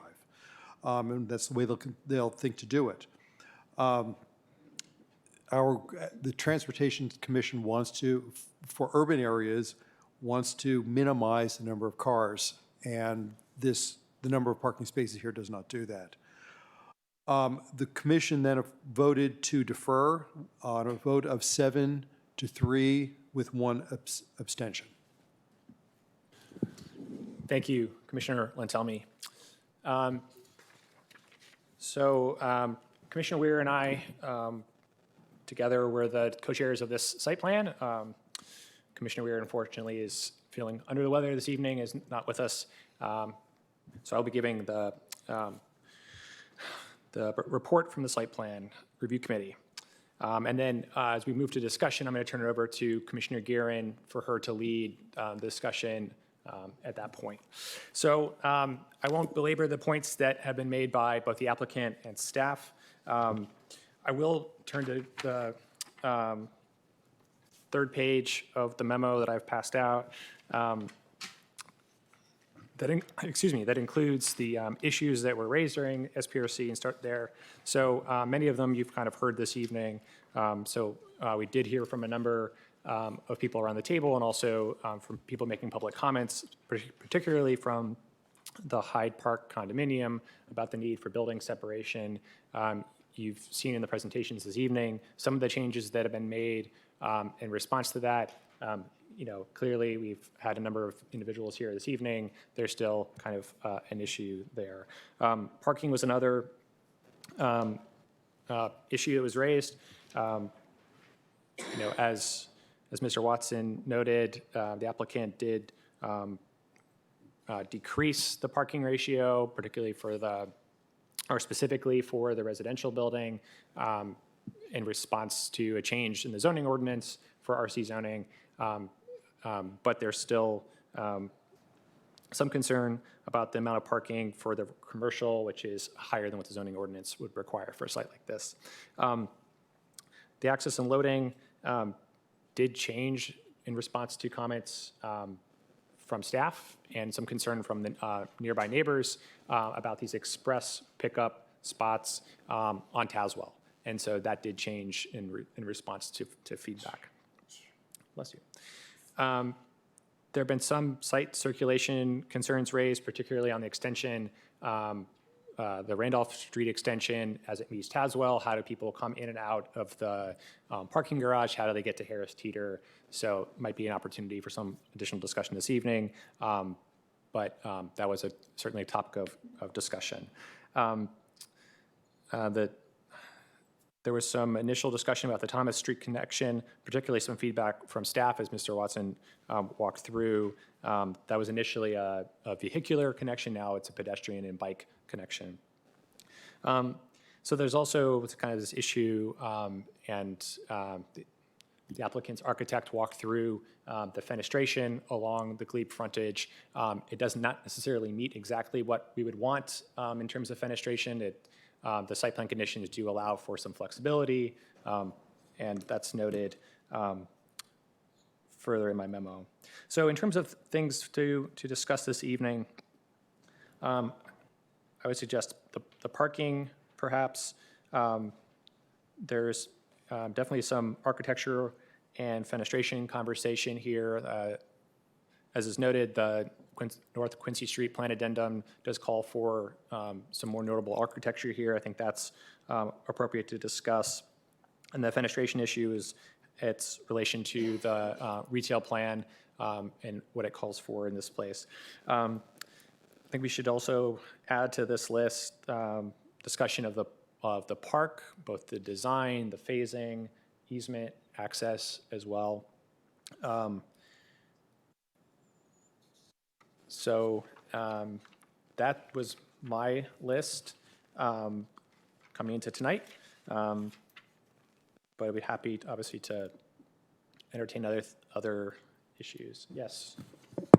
I think we should talk about trees in particular. Yes. Trees, good call. I did have that on my notes from speakers. Trees and kind of building separation, maybe. Yes. There seems to be, at least with the comments and some of the things that we received, some discrepancies between the Quincy's plan, and staff has said yes, others, and this may be overlapping on some of the areas that you've defined that we're going to discuss, but I would be curious to hear an answer on does it, doesn't it? Because there seems to be a discrepancy on that. Do you have specific things, or do you just want to talk about the North Quincy Street Plan Addendum more generally? Just the ones that were raised by the residents in the, okay, both here tonight as well as the correspondence we received. Sure. That's probably a good place to start, is the kind of compliance with planning documents, and we can start with the North Quincy Street plan. Commissioner Hughes? Affordable housing, given the GLUP change. Okay. All right. Any others? Yes, Commissioner Yakmini. I'd like to talk about green roofs. under the architecture, architectural facades, sort of in general, construction issues that were raised. Also, exploration of access by the Hyde Park ramp for pedestrians or bicycles. I don't think we ever finished that discussion. I think that's it for me. Commissioner Gearing? Can we add getting some sort of response from Mr. Gibson regarding the issues about exponentially worse traffic expected? Yes, we can have an MMTA discussion with Mr. Gibson.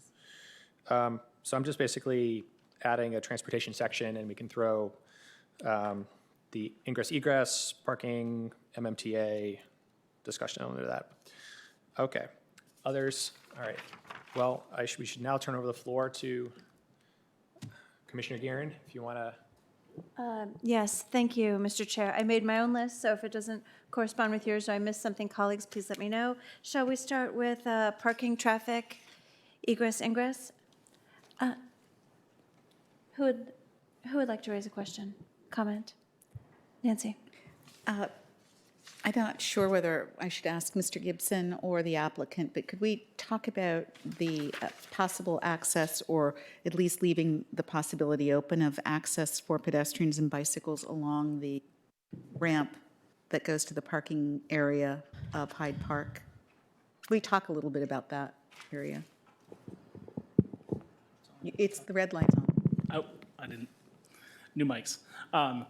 So one of the things that we've done with the project is amended the easement dedication that's provided for public access along the Tazewell extension, which is proposed. That Tazewell extension extends all the way to the property line.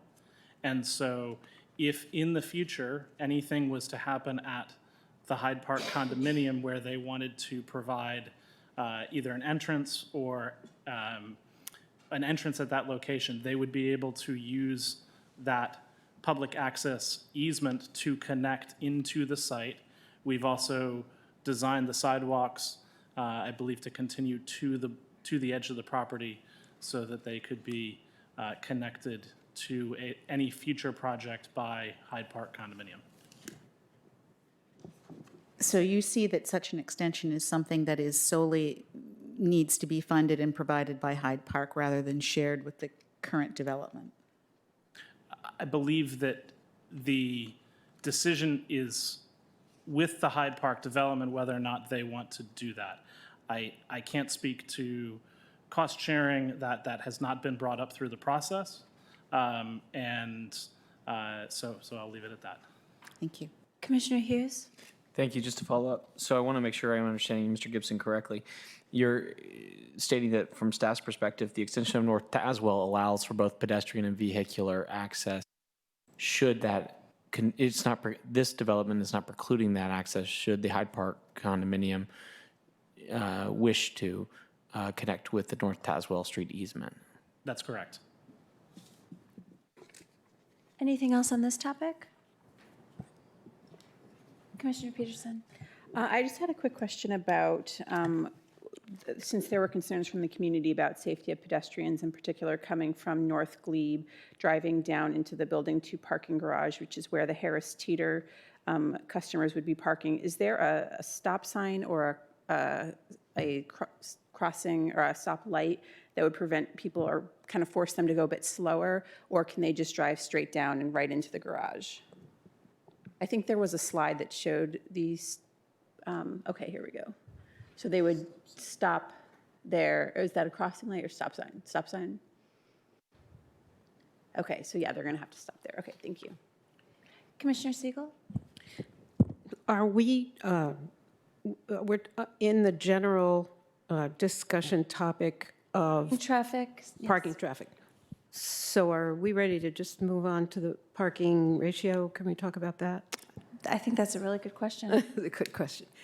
Just very quickly, Mr. Watson, I thought I heard you say, should the need arise, we might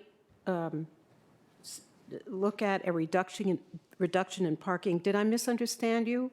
No, that's correct. Could you elaborate? Yeah, sure. So on some of the previous iterations of the plan, there was this Harris Teeter Express drop-off on street, which was problematic for us for a number of reasons.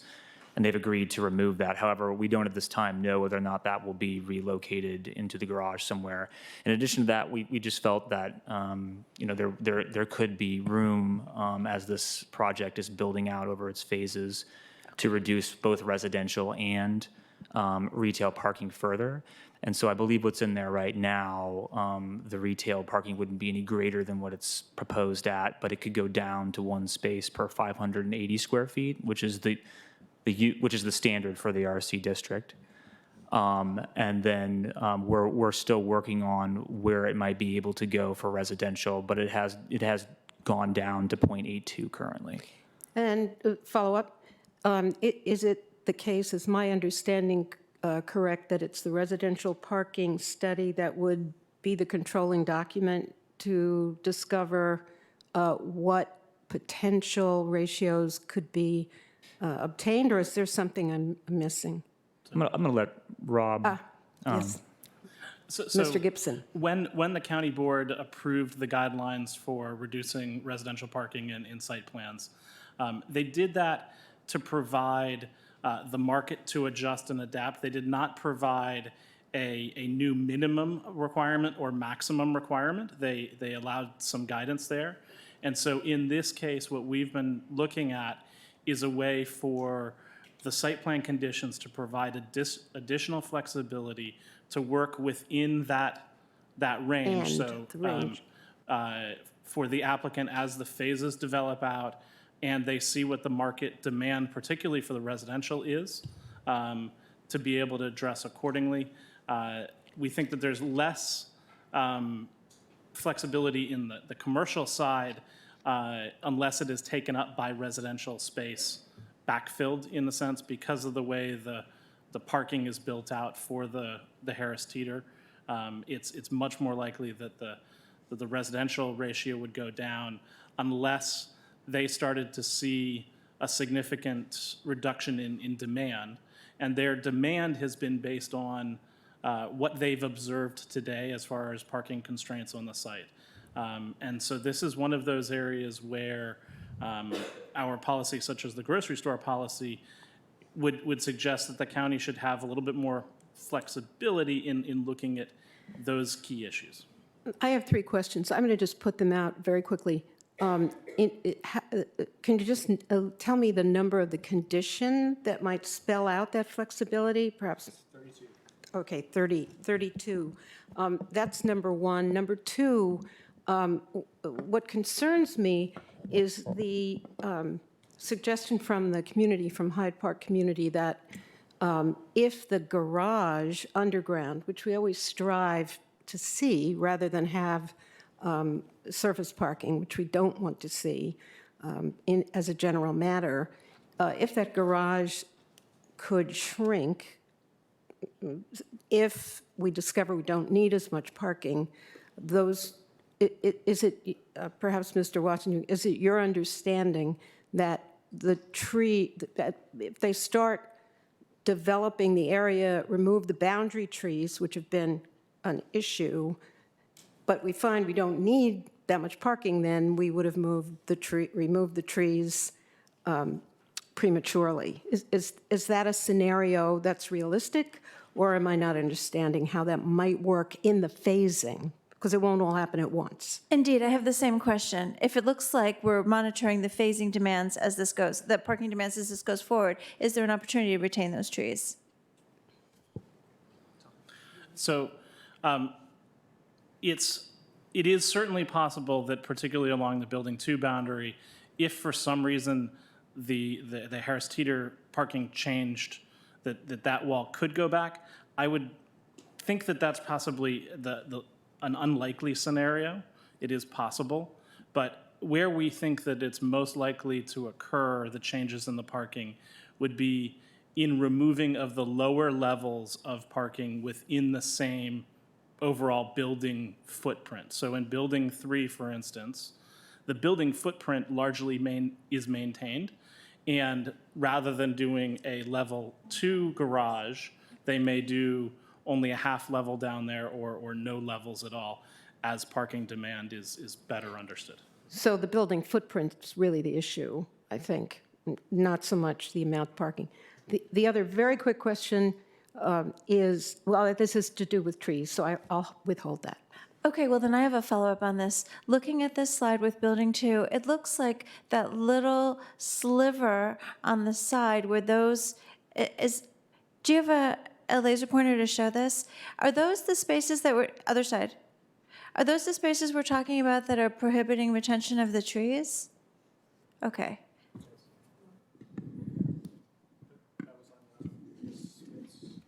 Yes. Okay. And we're feeling, how much overparked is building 2 by staff considerations? Staff is not saying that building 2 is overparked. Staff is saying that the parking that is proposed is consistent with the levels that the Harris Teeter has observed today.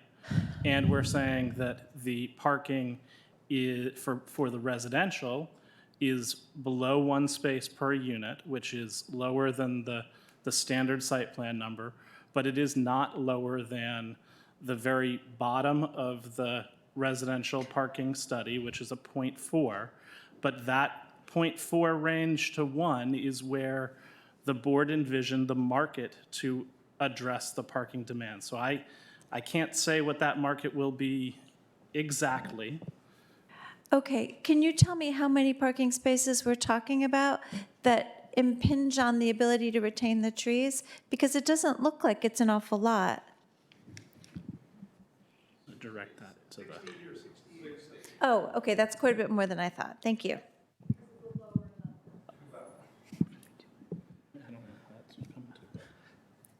Commissioner Hughes and then Commissioner Siegel. I think it is aspirational to want to achieve the trees preservation, but I also think that we're not asking ourselves to be fully informed with respect to the construction methodologies that are going to be required to build such a building, the amount of the cut that will happen, and the underground root area we all know and see as. When the tree is on the edge, we all know, even in a single-family home development, what will happen with the root area and the impingement on it. It's oversimplification without an advice from staff, in my opinion, for us to assume that the removal of 1 row of parking, which would fundamentally change the design of a building and fundamentally change the type of development we have embraced and done throughout all of Arlington, would have here. I agree. The LORAX is always speaking to us. We know tonight, instead of hearing mostly about parking and height, we are hearing about the LORAX. But the truth is that it would be a fundamental change of the building.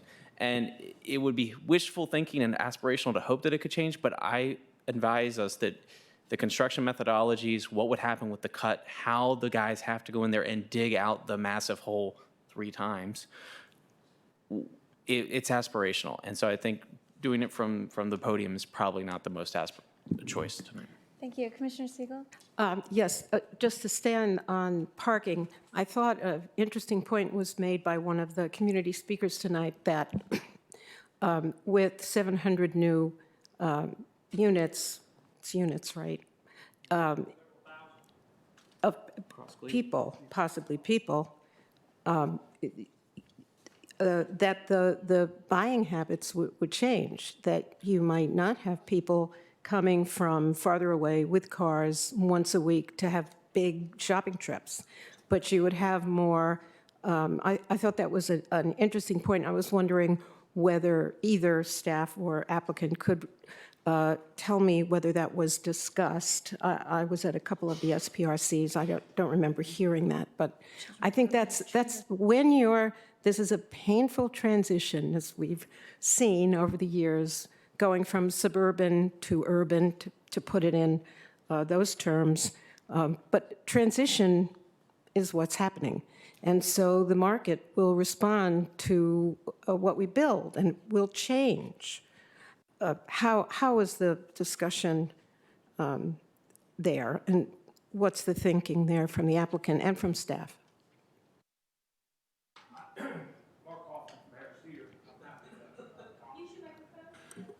Oh, sorry. So, yeah,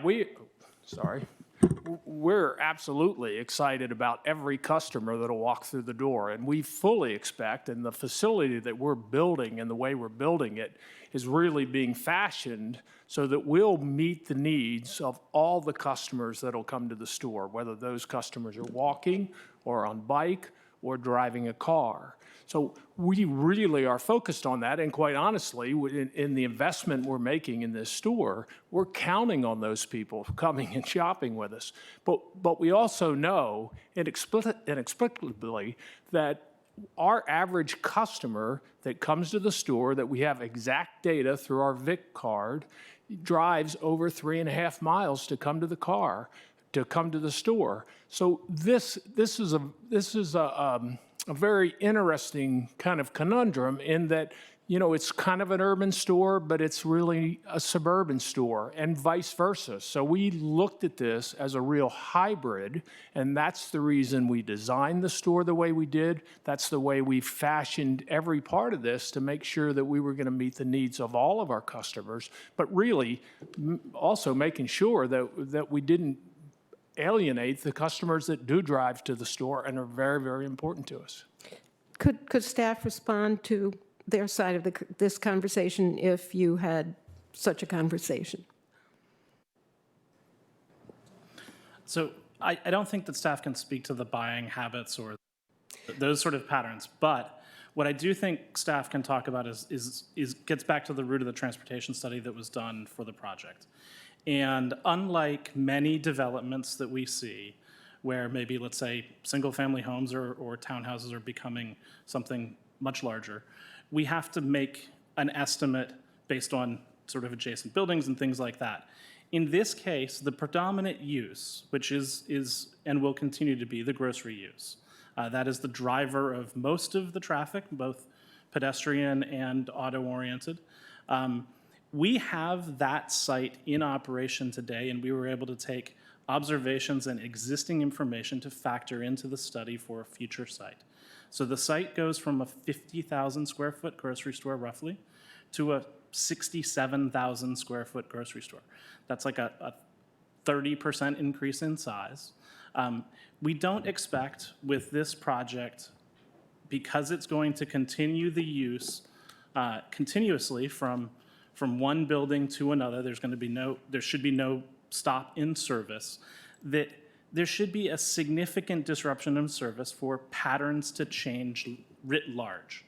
We do think that the patterns of high pedestrian use are going to continue, but we also believe that the patterns of high auto use, which we already see at the site, are going to continue. This site performs remarkably well within Harris Teeter's portfolio, and it performs that well because it supports the broader Arlington community and their grocery needs, whether they walk or drive to the site. Thank you, Mr. Gibson.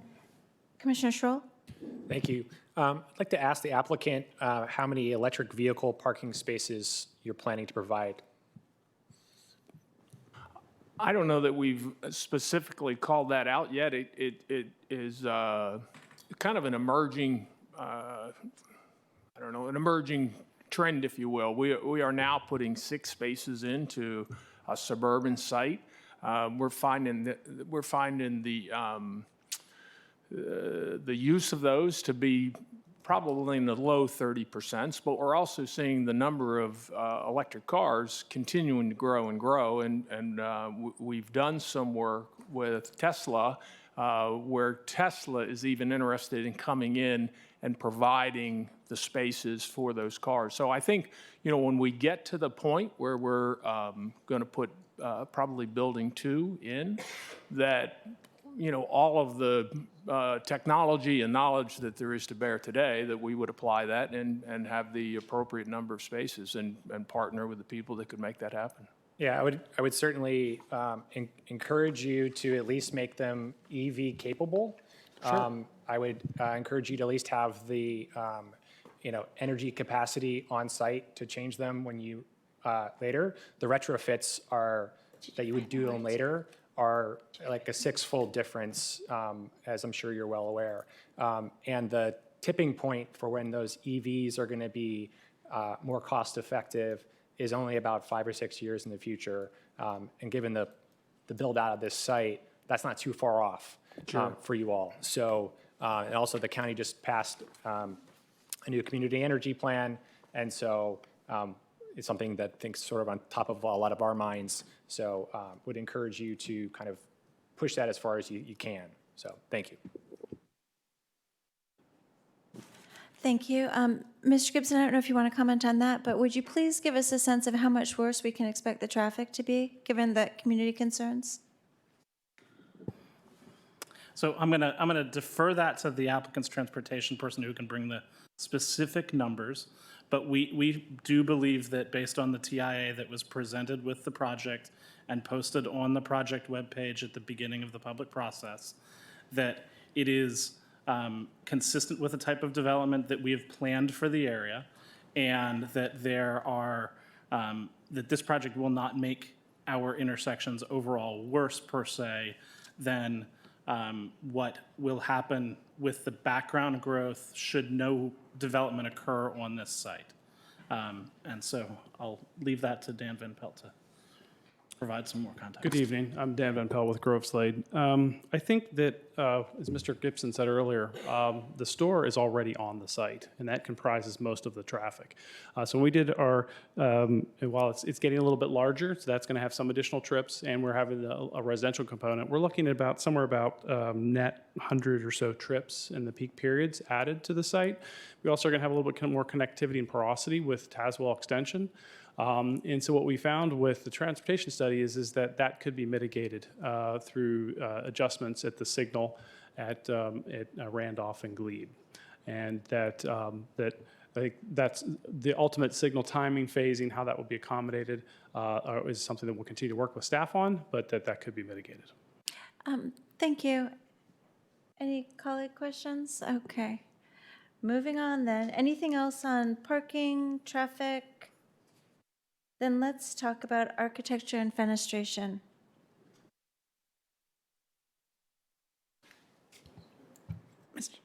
Commissioner Giacometti?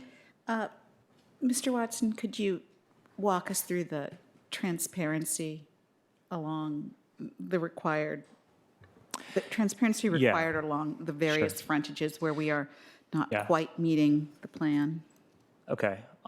So the first thing to understand is this is actually not a requirement. It's a recommendation of the Arlington retail plan to have a certain amount of transparency based on the typology of the retail frontage, which actually isn't shown here, but it's essentially something where it would be recommending that there is 50% transparency, if you can see where my arrow is, on the glebe frontage of building 1 and the glebe frontage of building 3 where it is being met.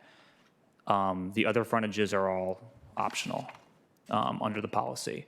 And so what the applicant is proposing to do is to have, to meet and exceed the transparency on building 3, but it would be more in the neighborhood of 40% instead of 50% for building 1. Could we use, I think the architect, is it slide 24 in their presentation? Maybe you could talk to that. Sure.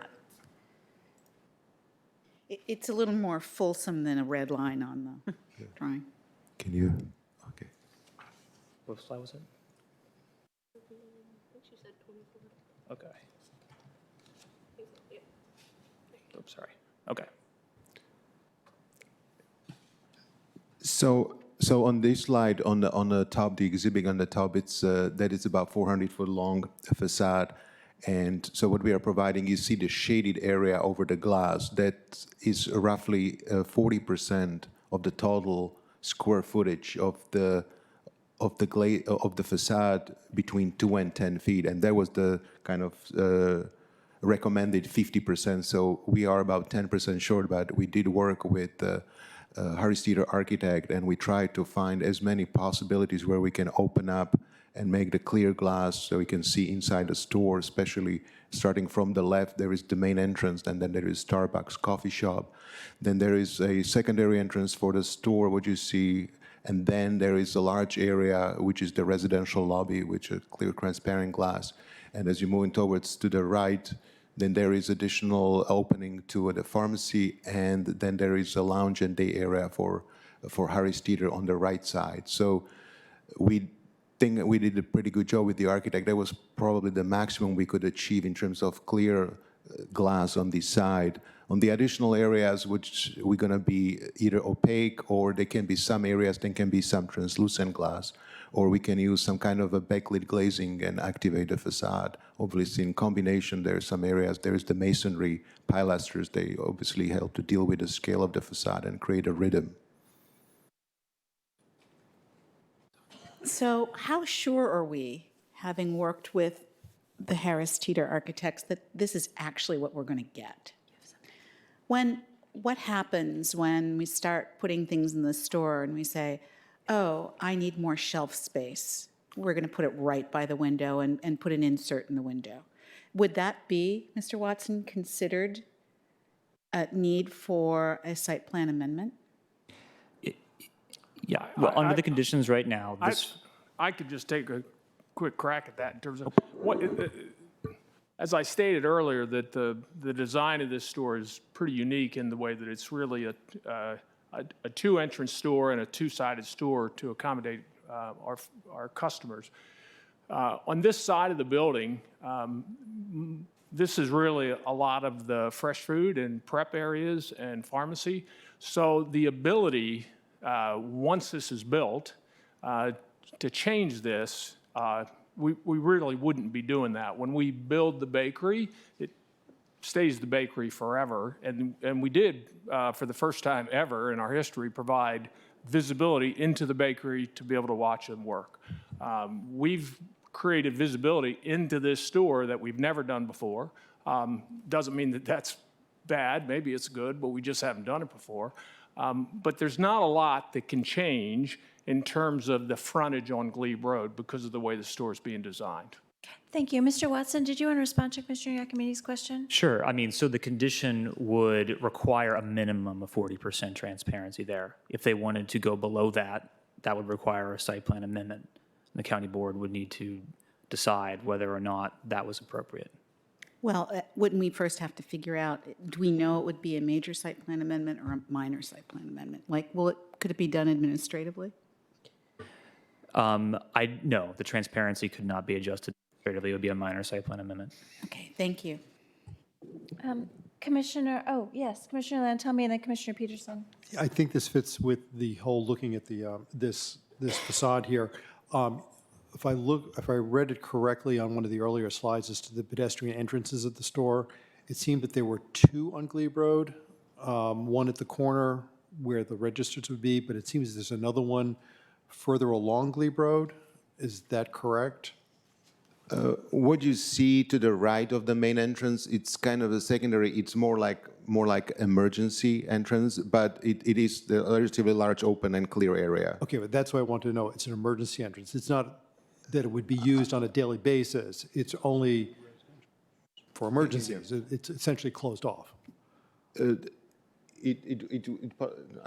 can function as an entrance that can be used also, or just for emergency exit? No, it would be only an emergency exit. Okay, thank you. I wanted that clarification. One of the things that we're also doing that's unique here in terms of just, kind of activation engagement is down on the far left side or the far right side of the building, we've designed in a walk-up pharmacy window.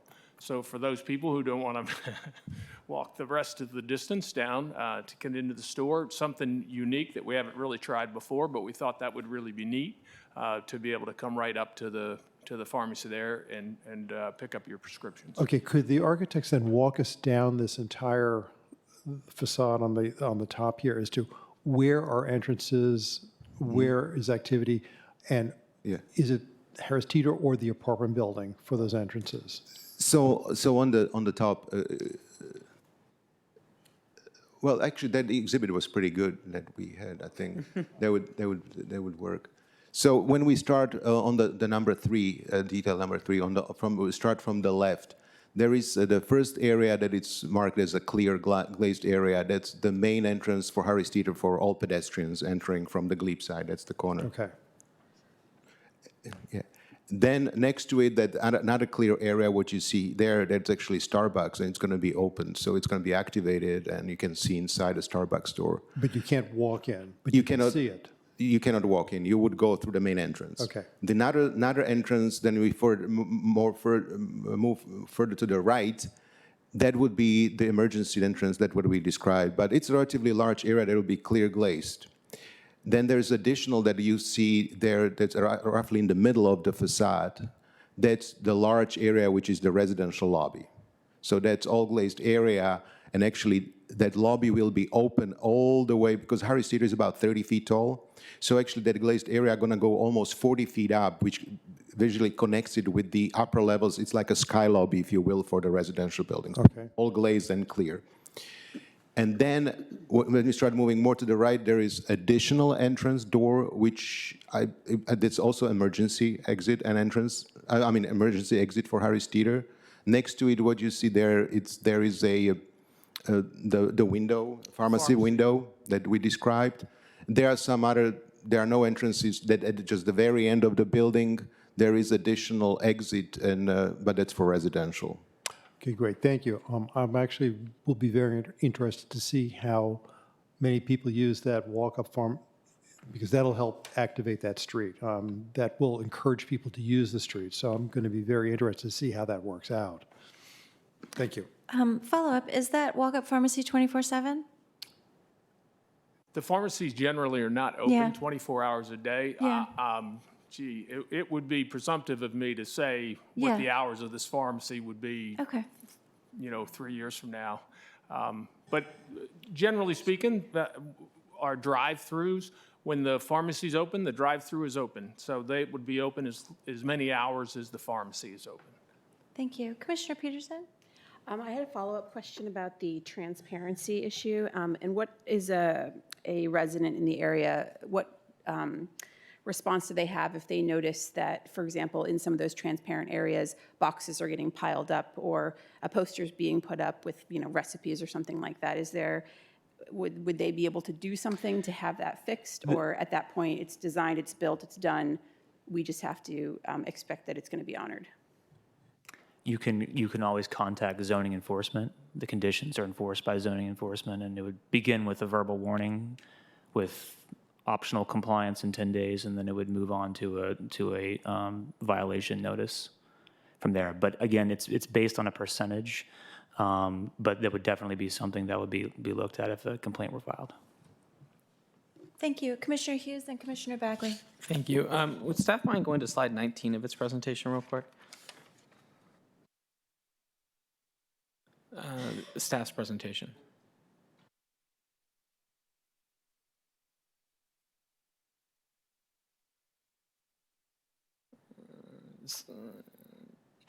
Yep, just want to make sure I was reading this slide correctly. So you have got the red line, which is what's actually achieved, and the black line for the step downs from Ballston Quarter as what was potential. Is that kind of what I should read this as? The black line, so this was a hypothetical scenario number one, which was the RC scenario. And so, yeah, the black line is showing the recommended building tapering in the North Quincy Street plan. The red line is showing what they're proposing. So the distance between the lower red line and the upper black line on the far right? It's 2 stories. Is 2 stories. So that would only reach us up to 8 stories in height. RC zone? 7. It goes from, if you look at the diagram above, it goes from 9 stories to 7 stories and then down to 1. Okay. I'm always shocked, and I know the building form, and I've talked about construction methodologies, but every time we miss levels of buildings in dense areas, we ask ourselves where the missing middle is and why are we missing it? And it's the distance between those 2 lines, and that's always there. And so, we talked about why we didn't get great architecture this evening, like we did the BF Saul at the corner. The BF Saul building at the corner, as we all saw, because we all drive by Glebe every day, it's still under construction, and 672 Flats next door is already built because it's a concrete podium with stick construction on top. the higher level construction that comes with the greater investment in a higher building, such as your own in Hyde Park, is something that creates and demands that better architecture. So, you know, I've said my piece, and thank you. Thank you. Commissioner Bagley? Yeah, so getting back to the entrances on Glebe Road, and I apologize, I wasn't on the Planning Commission at the time that this was all being met. Have we talked about people in Ubers or whatever just stopping on the street or running over, or while mom's got the car running and dad's running over to the window for the prescription? Has somebody thought about that? And what are you going to try to do to make sure that doesn't happen or discourage it?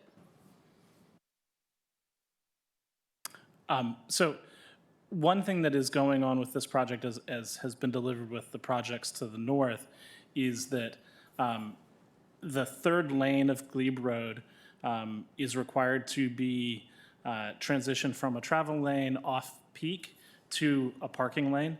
That parking lane can be managed by the county to support pickup and drop-off. It could be parking, it could be short-term. And so, like we've done with 800 Glebe Road, we envision that the curb space management off-peak could change over time to support those needs as they are demonstrated. I suspect that there would initially be some level of pickup and drop-off space within that, given the linear frontage of this site. But I can't say exactly how much we would dedicate at this time. Follow-up? Yes. So you're confident that you'll have the mechanism that if possibly the public isn't following it the way that you think it might go, that you'll be able to adjust accordingly? I believe that that's the case for the off-peak hours. During the peak hours, that third lane is a travel lane, and we would run into the same issues that we see for active travel lanes and deliveries or Uber use in those. Thank you. More questions on architecture, fenestration, the features, the breakup of the design, the notable architecture, the transparency percentages, green roofs, facades, construction issues? Commissioner Giacometti. Thank you. Green roofs, could we talk about that? Could we talk about the treatment of the roofs of the various buildings, please? Would you show that to us, Mr. Architect?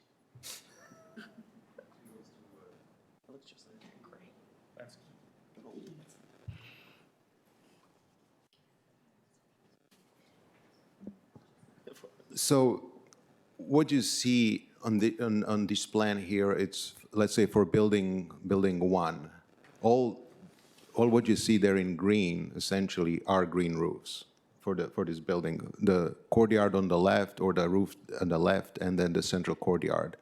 The same thing basically is happening in terms of the green roofs or some kind of usable amenity space for building 3.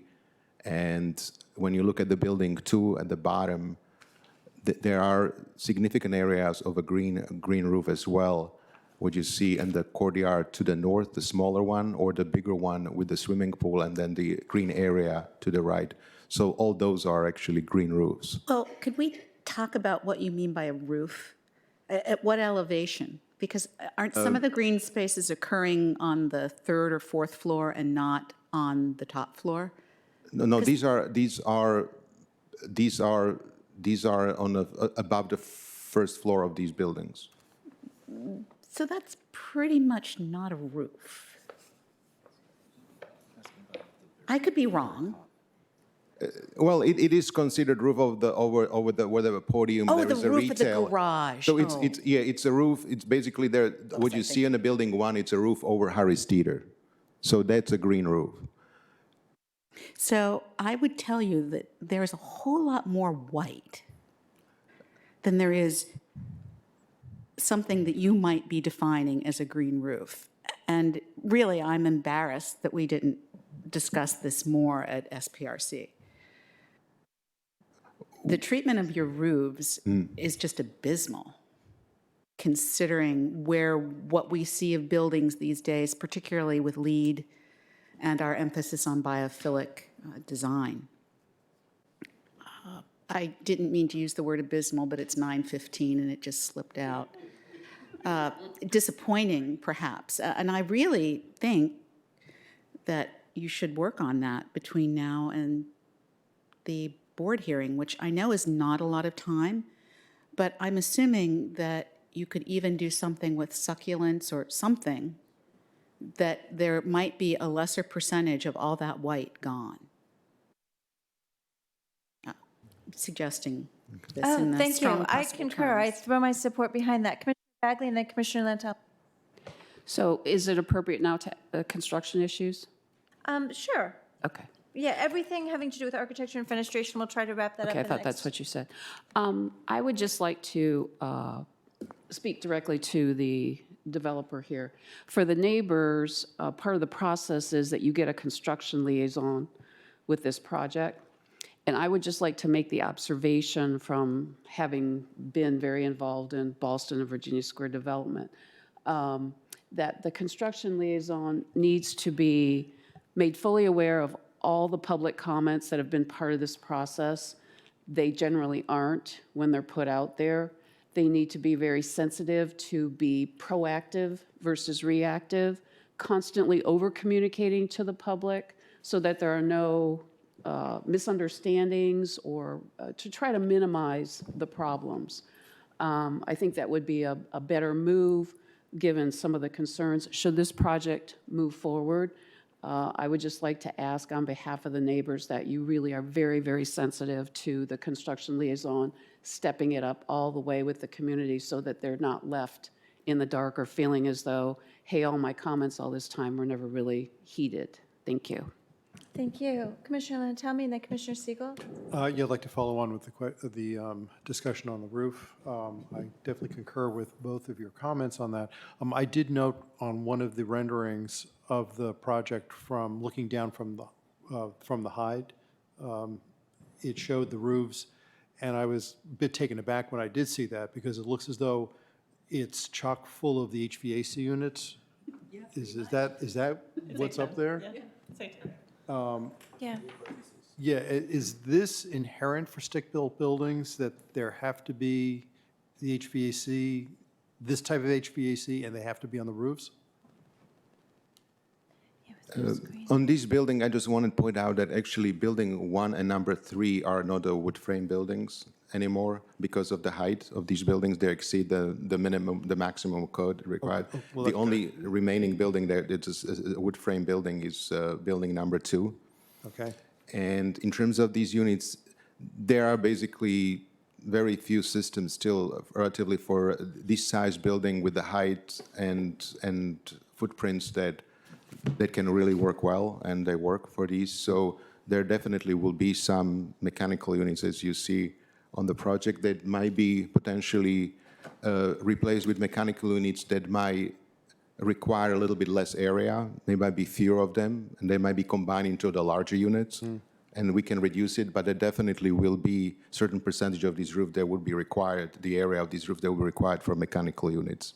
Then I would certainly encourage you, again, consistent with what my colleagues have said, to find a way to minimize the space up there that is simply the mechanical and the access to the mechanical, and find a way to make it more green up there for the rest of the area.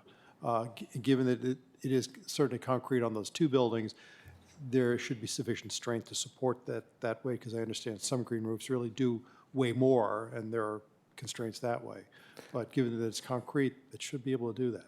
Well, the building number 1 and number 3 will not be concrete buildings. There will be a steel building. It's a steel. It's kind of a. It's a stick built with steel instead of. It is, but it's actually, it does have the way we're proposing, the system actually has a concrete involved as well. Mm-hmm. It's a steel system that actually has a steel deck and a concrete as well on the floor. So there is a easier way to actually use these green roofs on this type of construction. It's a little bit easier than use it on a wood frame. Okay. So it's not a concrete building, but it's a steel, light gauge steel system with a steel decks and concrete floors, It actually. has more strength than a stick built. Yes. Okay, thank you. Thank you. Commissioner Siegel, then Commissioner Hughes. I wanted to talk about the conformance with the plan, but I'm not sure where in the list of topics that should fit in. I mean, it could now because With we're talking regard about to- architecture and slim buildings, for Yes, example. Architecture? Yeah. I just want to, first I wanted to say that I really do appreciate Mr. Watson's staff's presentation of the evolution of the process of your discussion with the applicant, your negotiation, starting with the concept review. We actually talked about that, the concept review last night, which is voluntary. Applicants aren't required to bring their initial proposals at that level. So I compliment both the applicant and staff for that, and especially for showing your work on that. So thank you for putting that up, because I think that is a good starting point. What I'm seeing here is the site design that changed, evolved to create, to break up the super block. That's kind of what I'm seeing. So now the question is, for me, to have you speak a little bit more about the descriptor in the plan that speaks of slender buildings. These are apartment buildings, they're double loaded, so I'm not sure there's any room for slenderizing those buildings. And so how did you think about that kind of description in the plan and what's presented? Yeah, sure. So again, walking through the evolution just briefly, since that was what you touched on first. What we first had, looking at the conceptual proposal, was essentially two buildings with significantly greater massing, significantly greater floor plates. By the preliminary proposal, that had been reduced somewhat because you had the introduction of a public space that was called for in the plan, although it was in an appropriate location. So then by the time we get to the current proposal, what you have now are three distinct buildings with three distinct floor plates and the park in the right place. One of the reasons why there were two land use options provided for in the North Quincy Street plan, the medium OAH and the high medium residential mixed use, is because the medium OAH would allow for greater heights. And in doing that, you can have a podium, say, with two towers. So it allows for somewhat greater opportunity of a more dramatic tapering, which was really the driver behind having that land use category there. I mean, they proposed RC and they proposed high medium residential mixed use, which is completely consistent with the North Quincy Street plan. And I would say that, you know, from a tapering perspective, which was really the driving building form point in that concept map that's included in the North Quincy Street plan, they've done that again, going from the 9 stories to 7 stories to 1 story. Speaking to the slenderness of the building, RC is a challenging district. You know, slender is a subjective word, but it limits the height at absolutely no more than 95 feet. And the density is limited at 3.24 FAR. And so I think from our perspective, what we were looking for was something where, building one aside, again, because large retail was envisioned there, something where the building massing, the tower massing, if you will, is carved out or carving away from the floor plate of the building, while still providing the floor plate that is the sort of urban street network frontages that we're looking for. And so that's kind of what we were looking at, and that's why we think that it's been achieved here. Thank you for that. Thank you. Thanks. Commissioner Hughes? The architect's statement with respect to the light steel grade answered my question. Thank you. Other questions on architecture? I have one. How did we get to the point where we felt that the architectural features satisfied the requirement in the addendum, that they were in fact notable, given the examples that are shown? Are you talking about the distinctive features? Yes. Okay. So I can, yeah, let me get this slide. Okay, so I'll start in the back. I know the precedent images had shown a clock as being something. We have concerns about the long-term maintenance of those, and we had asked the applicant to change that. And so there was at one point in time a clock shown back there. However, what's been replaced with is a metal arch back there, which we think is a distinctive feature, certainly not found elsewhere on that building. Okay. You guys are harsh. No. I think also distinctive features don't need to be architectural, right? Okay. So if we're looking at the corner of Randolph and Glebe, there was originally this more of like a plaza, but it was really almost like kind of like a motor court down there. And that has evolved into a public outdoor seating area. So we think that's definitely noteworthy and distinctive. And then lastly, again, there's this building cantilever that's occurring. It's not great. This isn't a great perspective for showing that here, but that's also provided at the entrance to the Harris Teeter in Building 1. So those are the ones that were in the plan. We also felt like because the plan speaks, the guidance is fairly limited, speaking architecturally, but it does call for breaking up the perceived length of these buildings. And so that's where we worked with them to change the architectural design of where the residential entrance is. And also, as Jan alluded to, this corner on Building 3 where you think you're gonna be able to see it when you're coming into Ballston from quite a distance. Thank you, That Mr. answers the Watson. question. I'm not an architect, so I always struggle with how stringently we interpret that, so that's helpful. Commissioner Hughes? I always struggle as well. Question for staff with respect. We know you don't, Nancy. Despite the fact that we have an arch replacing a clock and the present image, why is staff concerned with the maintenance issues around the clock, but you're not concerned with the maintenance issues around the park? We are concerned about the maintenance issues around the park, but it's going to be a park that is going to be built and maintained by the applicant. So yeah, I mean, we're concerned about the maintenance of the park, and we were concerned about the maintenance of the clock just because long-term replacement of those parts in other places of the county where we have those features has proven to be challenging. Thank you. Colleagues, anything else on design, architecture, fenestration? Commissioner Committee, did you have something on construction issues? It had more to do with following up with one of the Hyde Park comments about the excavation, and if we wanted to talk a little bit about that, about how it works and how confident the team is concerning the built environment as it's going to affect the property line and the adjacent buildings. And then the next question is about vehicle queuing and what routes trucks are supposedly going to take and where is the staging going to be.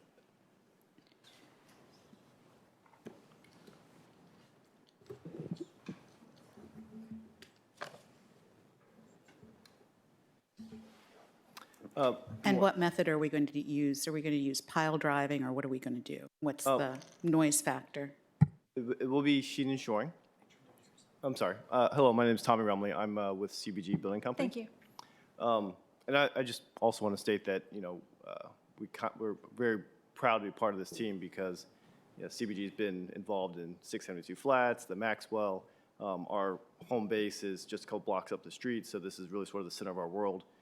So it's kind of like the home team here. So as far as the means and methods of the construction, a big piece of this is obviously we're very close to the Maxwell, and we're also trying to maintain the parking during the phase 1 for the existing Harris Teeter. So therefore, we will need to limit the amount of layback area. So we will need to be using sheet and shoring, which will involve pile driving for a short period of time around the perimeter of the site prior to excavating. On the Hyde Park side? On the Hyde Park side, along where Building 2 is, that will also require sheet and shoring. Obviously, because we're so close, the building is so close to the property. we won't be able to lay it back in a traditional, safe 1.5 to 1 slope. So would you suggest, because I don't believe it would be your responsibility, that the Hyde Park people have a structural engineer come and put those little monitors that we see, the little ruler kind of things on any of their cracks in any of their place to see if there's a significant change from the time right now to the time when you are pile driving and sheeting and shoring? Well, I'm not necessarily going to speak to the cost. Would but, that be a prudent thing to do? And if you owned a building, would you do that? But yes, I would say that the prudent thing to do, and I think what is intended, would be to do a pre-construction survey, obviously, and do a full study of that, as well as monitor the buildings for any potential movements or issues. Good. I hope the Hyde Park people have heard that. Thank you. Really? Usually I'm accused of being horribly loud. Yeah, you couldn't hear his comment. Oh. So as far as the monitoring of the structures, yes, absolutely. Whenever you have sheeting and shoring near another structure, it would be prudent to monitor that sheeting and shoring and the structure. Thank you. Commissioner Hughes? Since we're talking about construction phasing, Yes. and I'm obviously the one who's tearing down all the trees on the site, I did want to bring attention to the applicant as an encouraging function, not a requirement function, that a recent developer in our community has done an interesting thing with the trees it does remove from the site, which is an adaptive reuse. It's rather interesting. You do have some very large caliber trees that would suit this purpose, which is that instead of giving out 40-inch TVs to their new residents in the 700-plus units, they've actually repurposed those trees into cutting boards and have delivered them to their new residents. So just a different way to think about the construction. If you are taking out trees, how can you use them to better the environment and find a better purpose than the mulch pile, which hopefully you'll think about. Thank you, Commissioner Hughes. All right, let's move on to park design, phasing, the particulars of the easement, the timing, access, the width of the path, the lawn, the pollinator area, and the hours and lighting. Commissioner Siegel?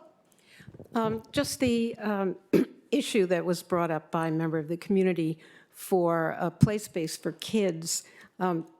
When the park was being discussed, did anyone ever suggest that perhaps instead of a traditional playground, there be a bench that kids can climb on? This has been done in the region, in the area, and I don't know who to ask. I guess. Mr. Gonzalez, can you weigh in on that? Thank you. I could, yeah.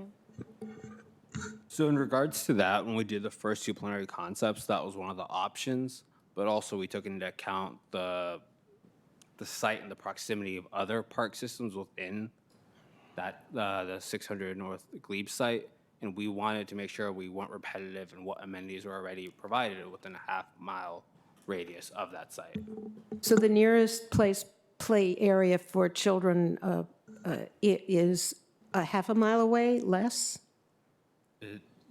Roughly about half a mile, because you have Lubber Run Community Center, you have Mosaic Park, and you have, top of my head, Quincy Park is relatively nearby. Even so, wouldn't there be room for a small creative structure that kids could climb on? I don't know. There's a lot packed into that park, which looked very nice to me. But could I interject? Rodriguez? Yeah. Trini Rodriguez, yeah. So I don't know if you saw, but in the pictures, actually, there's a number of features. They're boulders, and the idea was that these are actually playable. We have a number of layers of things in here. We have educational components for the pollinators. We have active elements for the kids to actually interact with that. We have the boulders. I don't know if you saw them in the pictures. They're actually, the kids are actually jumping on them. So it's the less traditional sort of playground, but the idea that this is a sort of multi-generational. Are there places for older people, for younger kids, for people with dogs? And initially, one of the alternatives had a playground that was a slightly different kind of approach to it. It was more of a vertical playground. And you know, what happens with these surveys is that you will get a lot of people, I mean, it will be almost impossible to actually satisfy everybody. And I think staff did a good job sort of trying to analyze and figure out how do you balance this. And to be honest with you, we relied on staff because they really have the greater, you know, the better knowledge of not only the facilities that are around, which is how we started. We analyzed every single park around, what facilities were there. Some of those parks are really just a block and a half away. So this provided something very different from the ones that are around. Thank you, Commissioner Hughes. Thank you. Question for our staff. So now that we've adopted our public space master plan, I guess I'm on page 188 of that, which has our appendices, which is our level of service, our infinitely my objection to it, but it's choice use. I see we have a familiar face from that process coming forward.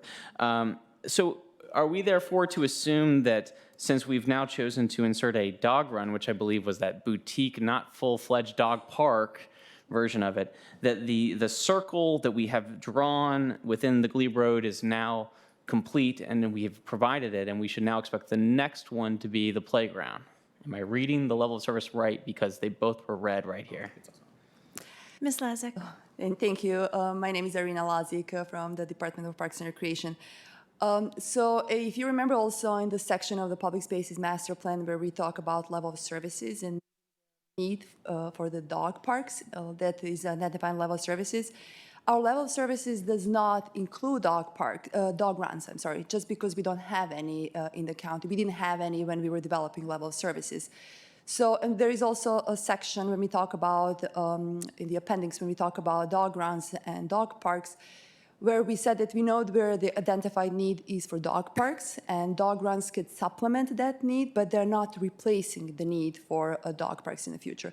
Dog runs are meant to be in these urban areas where they're as a proposed dog run is around 2,000 square feet. They could be larger than that, but that is a minimum requirement standard from the PSMP. They're also meant to provide like a very shorter time that you're going to be normally spending there. When you go to the dog park, there is a social aspect to it. It's something that our residents go and spend a lot more time. Dog runs are really trying to provide some dog relief areas in a very urbanized environment, such as Boston is.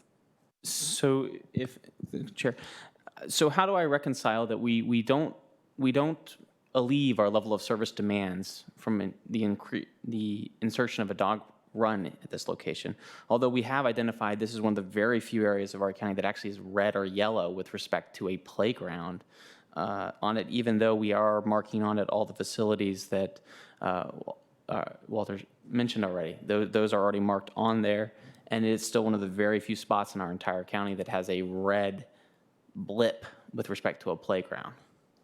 So there is something that also further analysis will probably show that there is something with the connectivity and providing better access to existing playgrounds.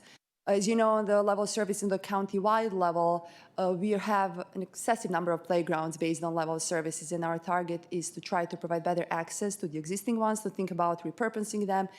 And also, we believe that this is a smaller site that is trying to achieve a lot.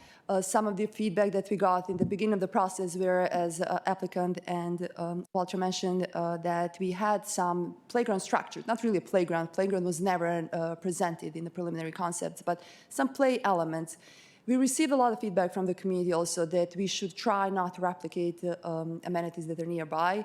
Some also thought that playground is just excessive. There is no need for actual playground structures. However, we should be providing an environment that's kind of flexible and accessible to everyone, regardless of their age. So that is why we, based on the feedback that we heard and our analysis, we thought that in this case, this specific privately owned public space could meet some of the other demand that we have, such as demand for dog parks. Thank you. Thank you. Could we get some clarification on the expected hours of availability of this park? Thank you.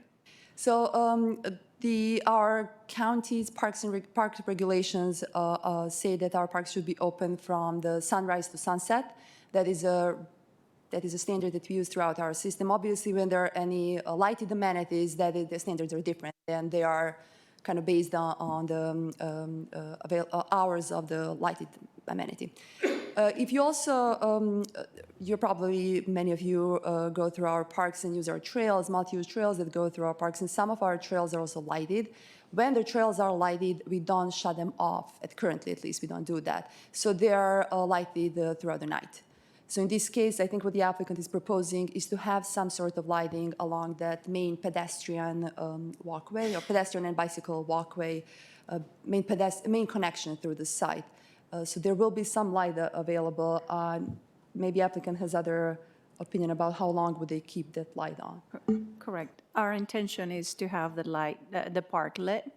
And I think, one of the comments from residents is that people will go, through the park. I mean, even now at this time of a year, 6 in the afternoon, you really need light to go through some of these spaces. So our intention is for it to work, Thank you.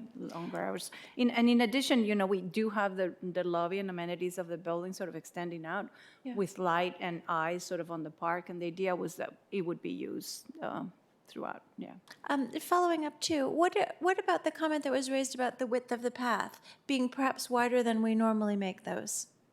So just a couple of comments on that. This is not, I think what one of the community members was referring to is the standards from the multi-use trails. This is not a multi-use trail. This is a pedestrian bicycle connection within the site and also serves as a main internal circulation within the site.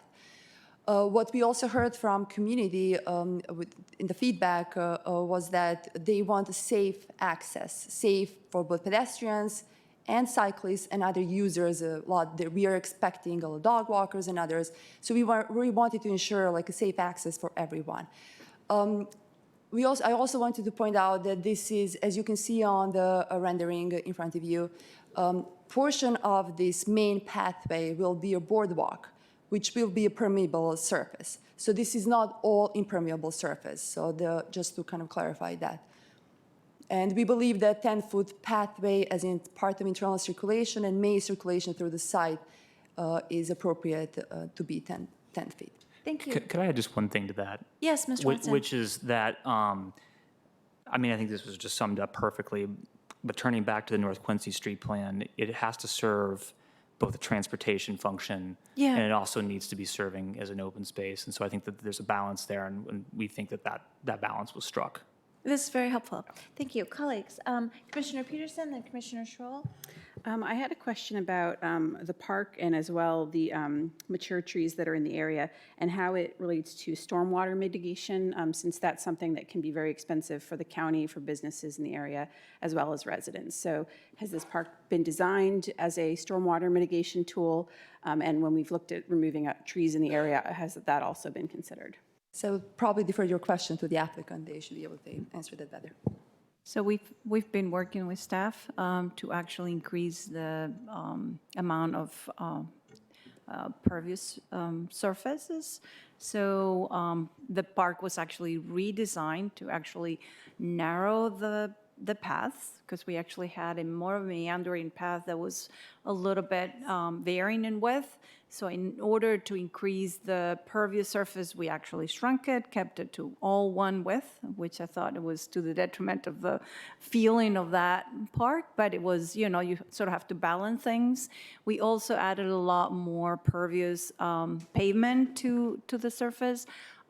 This park is all in ground, so hopefully that percolation will happen. And on top of that, we've accommodated for stormwater management. Okay. And does staff agree from a stormwater management perspective that various goals are being met for the project?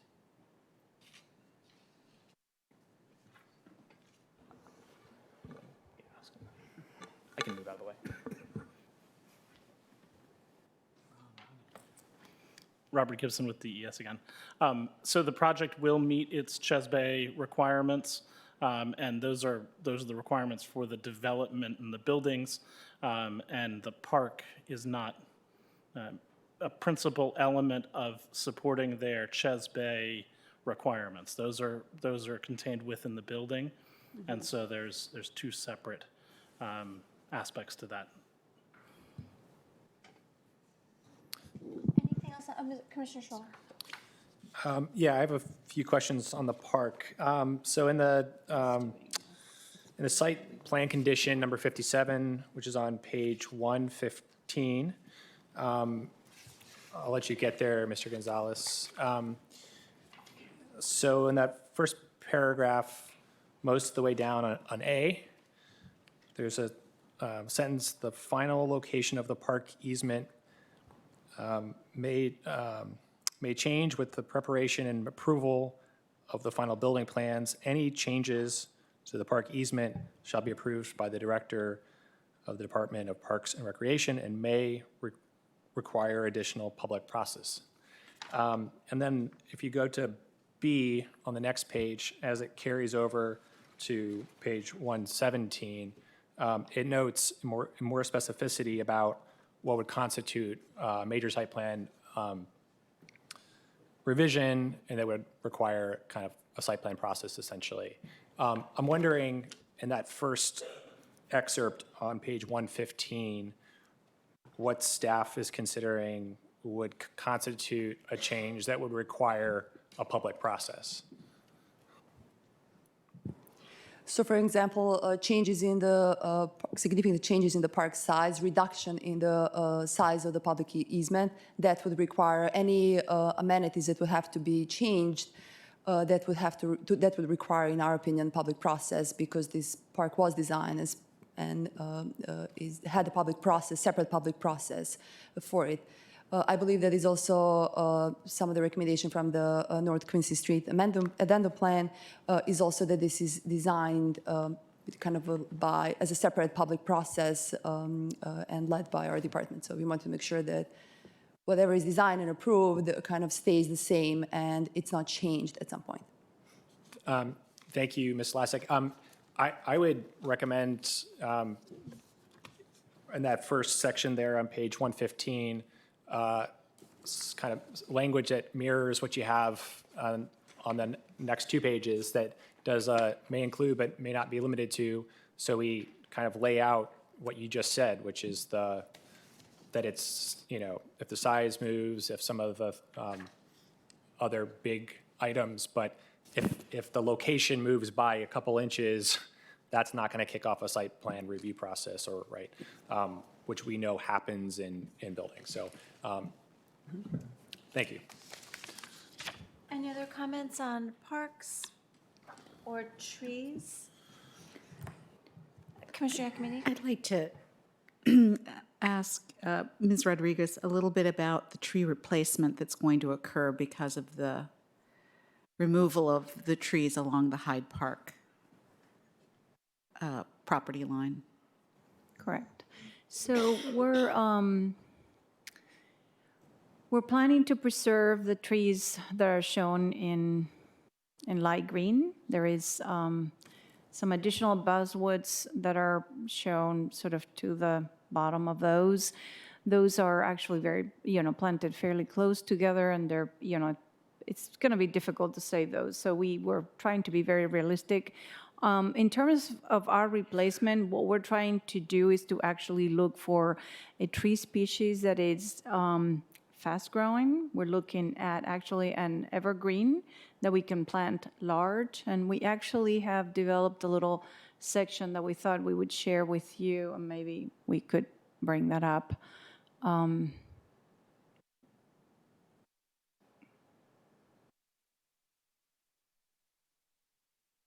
Hopefully it's here.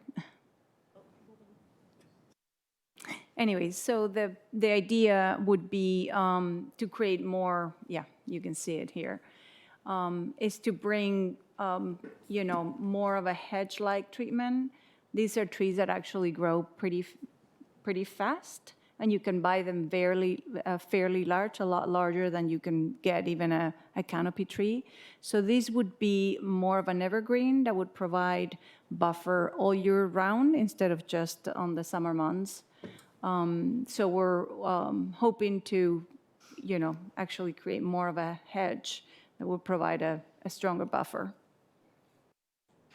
That's interesting, and I don't know how the people at Hyde Park feel about it because it is a change. Basswoods are, a deciduous tree, yes, but it does give seasonal interest, and these are the same all the time. And they actually do slightly different functions. I'm not sure a hedge was what had been originally thought of to be a good idea, because in the first site plan for the Harris Teeter, we called for the deciduous trees. Right, and so it wouldn't be just an entire hedge. The idea is to combine it, so you get sort of the evergreen and some of the others. But this would be able to be planted fairly large as they come in, because you can procure this a lot larger than you can get some of the deciduous trees. So the idea is to combine them, so it wouldn't be just an entire hedge. And, so our planting at that edge combines, also the courtyard, which has other plantings. So it won't be a wall of sort of green. It's just a combination to really provide some immediate buffer and immediate green along with the other ones. And thank you. I just wanted to add to Trini's comment here, just to clarify that this slide we prepared, this is in the event that those three existing basswood trees in the previous slide that we had identified as being preserved. This is a worst-case scenario in which those trees turn out not to survive. We do plan to take every measure we can to make sure they survive. This is Plan B, and it's in terms of if Plan B is even necessary. We've had some correspondence with a Hyde Park resident who spoke earlier, Ms. McManus, and we plan to continue that dialogue in the event that we get to this point. That the species we choose is something that she's happy with and the rest of the Hyde Park community would be happy with. The one reason we were thinking of this, in addition to the year-round screening that Evergreen would provide, the other reason we were looking at this tree in particular was these trees you can buy very tall and plant very tall from the get-go, and they're fast-growing. So that was another reason why we were looking at this. But we'll continue the dialogue. Thank you. Thank you. The other two issues that we had to discuss were building separation and then affordable housing. So any questions or comments on building separation, colleagues? One of the reasons for the discussion around the building separation, one was, light, air, things like that, but the other was also tree preservation and separation. So, but I don't want to say have a comment, but I was just providing the context. Did you want to add to that discussion? Not necessarily. I think just providing the context for some of the concerns that we heard at SPRC. All right, then moving on to affordable housing. Commissioner Hughes. Thanks, Commissioner. Thank you. Thank you, Commissioner Gearing. A question for staff. This evening, I believe we're doing a GLUP amendment as part of the site, and normally when we see GLUP amendments as part of a site plan, we normally see staff negotiate on-site affordable housing. What happened here and what was staff's thoughts? So the developer has a couple different options for fulfilling the base level. So one is the $4.1 million, excuse me, that's the total. Sorry, one is the $3.7 million contribution. Another would be to do on-site units at 5% of the gross floor area, which would be about 27 units. Off-site units nearby would be 41 units total, and then off-site elsewhere would be approximately 54 units. The GLUP change itself, which is for about 1,500-ish square feet, is a cash contribution of $352,000. Okay. I'm not going to probe any further. I just want to remind my colleagues that when we normally see GLUP amendments, staff normally comes forward with on-site units as a contribution. This might actually be one of the few sites I can understand why that may not be the best choice, given its proximity to the preserved units we've achieved at the Buckingham community and the newly built units in the Springs. I've said it at Red Cross, I'll say tonight, Buckingham is one of the few areas in this community that I believe deserves more market rate units. That's what I said then. I still stand by it. So I can understand staff's position here now, although I did want to make sure that we, for the record, note that as a normal expectation, this commission normally sees when staff does a GLUP change, on-site affordable units normally come along with that. And so I appreciate that, and thank you. Thank you. Any other comments on this? If not, are we ready for motion? Commissioner Bagley. I may have missed the opportunity, but I have some questions about the loading dock. Of course, let's go. So on the loading dock, what sort of, being that this is a big state-of-the-art grocery store, I assume there will be a loading dock manager or several of them with several shifts. What sort of, for the neighbor's standpoint, what sort of deliveries, how often, what are we talking about? I mean, this is a big store. I'm going to let Mark Coffin answer that as to the details of Harris Teeter's operations, but I will say initially is one of the conditions we have there that's not a typical condition you see at every site plan is to have a loading dock management plan so that you do have that proactive planning, and it's a requirement that a plan be provided to the county that provides detail on exactly what you're asking. But for right now, Mark, do you want to share with Ms. Bagley what? Sure. We, as a part of the process, we put together a very detailed plan, and we have the ability to schedule our vendors who come in, as well as naturally our own trucks. So we've put this together. It's not a middle-of-the-night delivery schedule. Naturally, there'd be trucks there during the day, but we think it's very accommodating for both the residents of the building and for the surrounding neighbors. And a follow-up on that, also taking into consideration pedestrian, bike traffic, dogs running, that kind of stuff? Yeah, certainly. The pedestrians, both people that come on in their cars or people that walk, are a huge concern to us because those are our customers. So we want to try to make this as accommodating as possible. So the scheduling of the deliveries are, generally speaking, in the off hours or less busy hours than when most of our customers would be arriving. One more follow-up, since there have been some issues with loading docks in Ballston.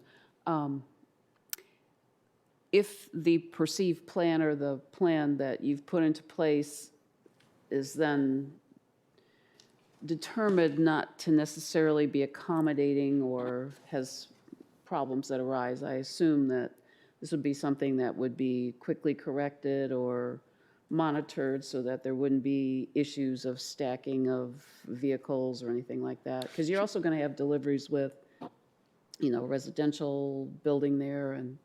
Sure. Yeah.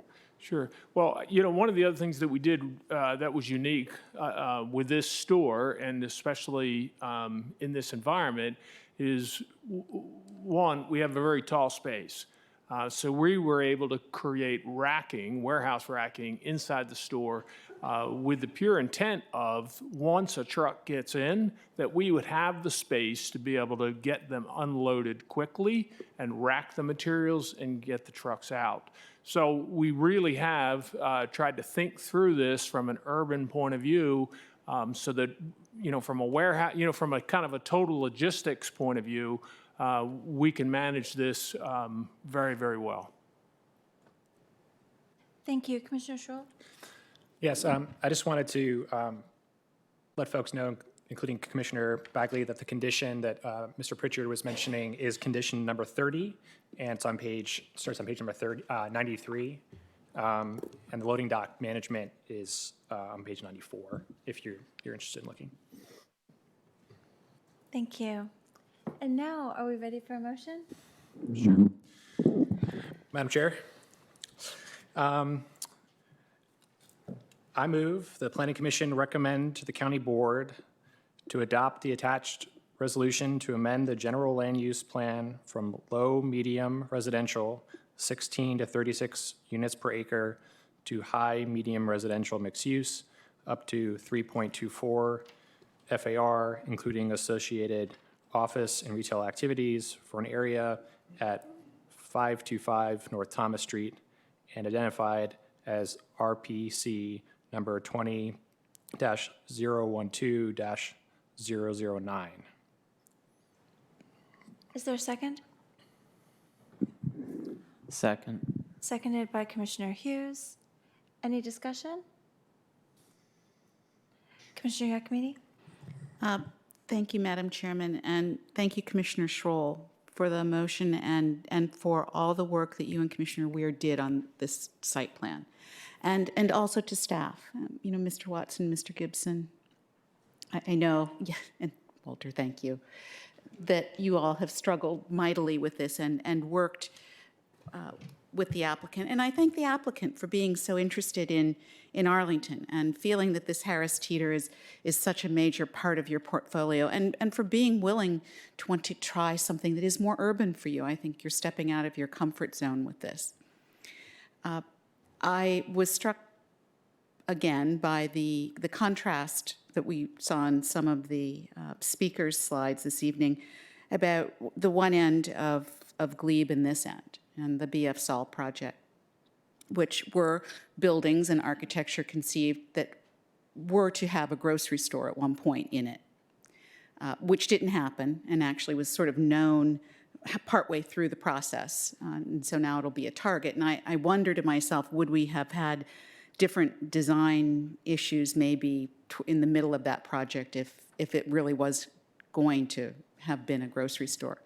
But they were buildings conceived that would have not an amenity, but a tenant of a grocery store or Target. On this end of Glebe, we have a grocery store that wants to redevelop, and it has a building that goes along with it. It's a different emphasis, and I think we are all struggling with that. What's really the driver of this, and if there's a pun there, forgive me, is the needs of the grocery. It's the parking.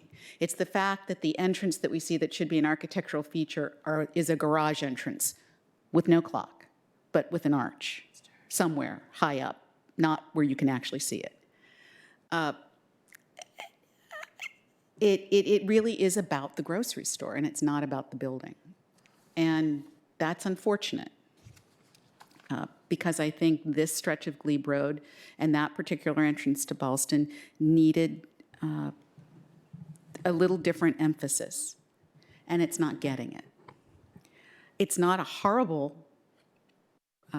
presentation. It's not a horrible building, but it looks like it could be anywhere in Arlington or Fairfax.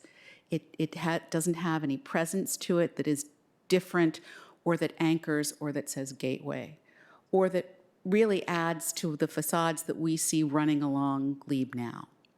So I actually don't know how I'm going to vote when the vote is called, but I'm happy that the store wants to redevelop. It did 20 years ago. It does make me wonder if in 20 years we'll see another proposal for this site. Maybe not. Maybe the grocery store will just redo itself internally. But I sort of regret that it's not a building with a grocery as opposed to a grocery with a building. Thank you. Commissioner Schroll, do you want to speak to your motion? So the motion before us is the reglupping of the North Thomas Street parcel, which is going to be incorporated into the proposal before us, the overall site plan, and also kind of becomes the park space and the extension to North Thomas Street. So if this succeeds, the next motion is the rezoning of that same parcel. So that's what's before us. Thank you. Any other discussion? Hearing no other discussion, let's have a vote on the motion in front of us. All in favor? All opposed? Unanimous. Thank you.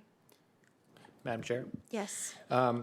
I move that the Planning Commission recommend to the County Board that they adopt the attached ordinance to the staff report dated October 28th, 2019, to rezone the properties known as 525 North Thomas Street, 640 North Glebe Road, 624 North Glebe Road, 616 North Glebe Road, and 600 North Glebe Road, RPC number 20-012-009-019-020-021 and -024 from SD Special Development District, RA 818 Multifamily Dwelling District, C2 Service Commercial Community Business District, and CO 2.5 Mixed Use District to RC Multifamily Dwelling and Commercial District. Second.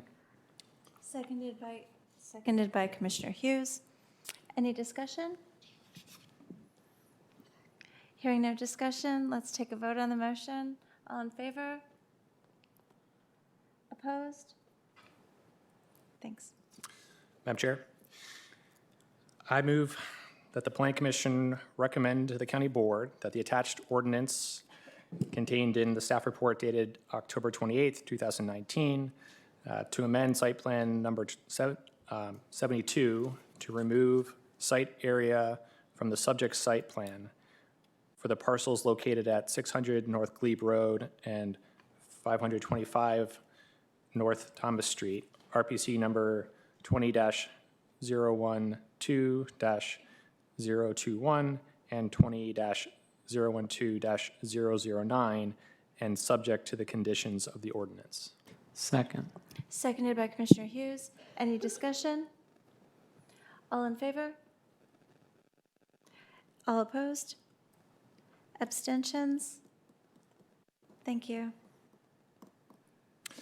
Madam Chair, I move the Planning Commission recommend to the County Board that they adopt the attached ordinance contained in the staff report dated October 28th, 2019, to amend site plan number 315 to incorporate approximately 255,939 square feet of site area into the site plan to construct approximately 3.21 FAR of retail and residential uses with approximately 77,575 square feet of retail space and approximately 732 multifamily residential units, with modifications of zoning ordinance requirements, including reduced loading, reduced parking ratios, and other modifications as necessary to achieve the proposed development plan located at 525 North Thomas Street and 640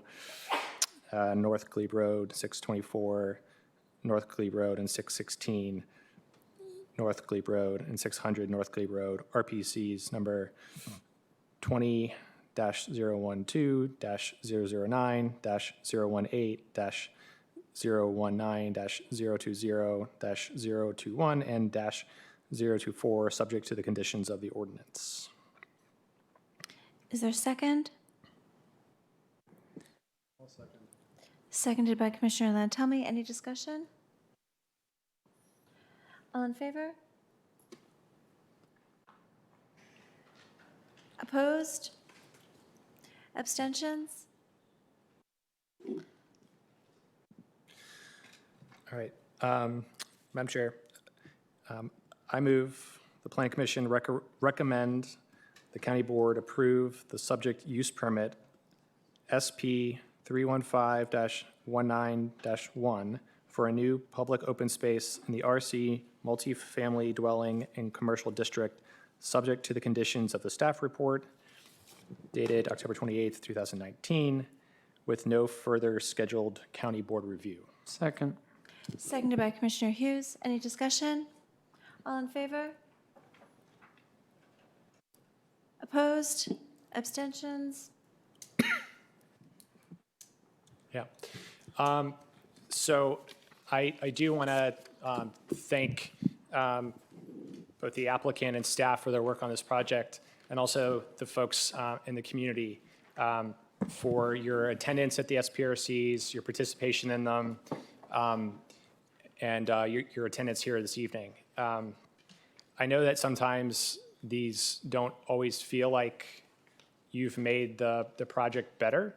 But as you've seen from the way that this project has changed over the many months that we've been working on this, it has changed because of your participation. And so I want to thank you for that. I would encourage you, as other proposals come forward that don't necessarily directly border your condominium, but are in Bluemont or in Buckingham, that you are engaged in those site plan processes as well. So I appreciate also all the materials that you sent to us. We did consider them. We did, while we didn't necessarily make motions on them this evening, I hope that you know that we were engaged with the feedback that you provided us, and I want to thank you for your participation in the process. So, thank you.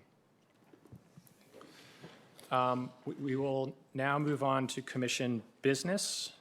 Can I get a motion? Let's see. Can I get a motion to approve the minutes? I move we approve the minutes of October 4th meeting.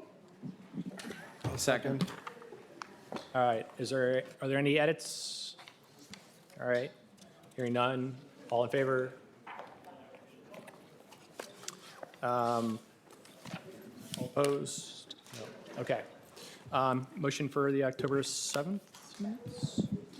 Was that what we just did? I move that the Plan Commission approve its meeting minutes from the October 7th, 2019 meeting. Is there a second? I'll second. All right. Any comments or edits? Sorry. All right. Hearing none. All in favor? All right. Appears to be unanimous. All right. Do we have any staff presentations? No. Thanks. No, we don't have any staff presentations. Great. All right. Site Plan Review Committee. Okay, thank you. Want to thank you, James and Daniel, for chairing this SPRC, and everyone who's sort of stepping up and taking these on and working together to do this and support our newer members. I want to point out that Ms. Johnson provides these updated calendars to us every month, and they do incorporate a number of changes, both for meetings that are canceled, as well as locations. So it's very helpful to take a look at this each time we receive it. This time I have some questions about the calendar, however.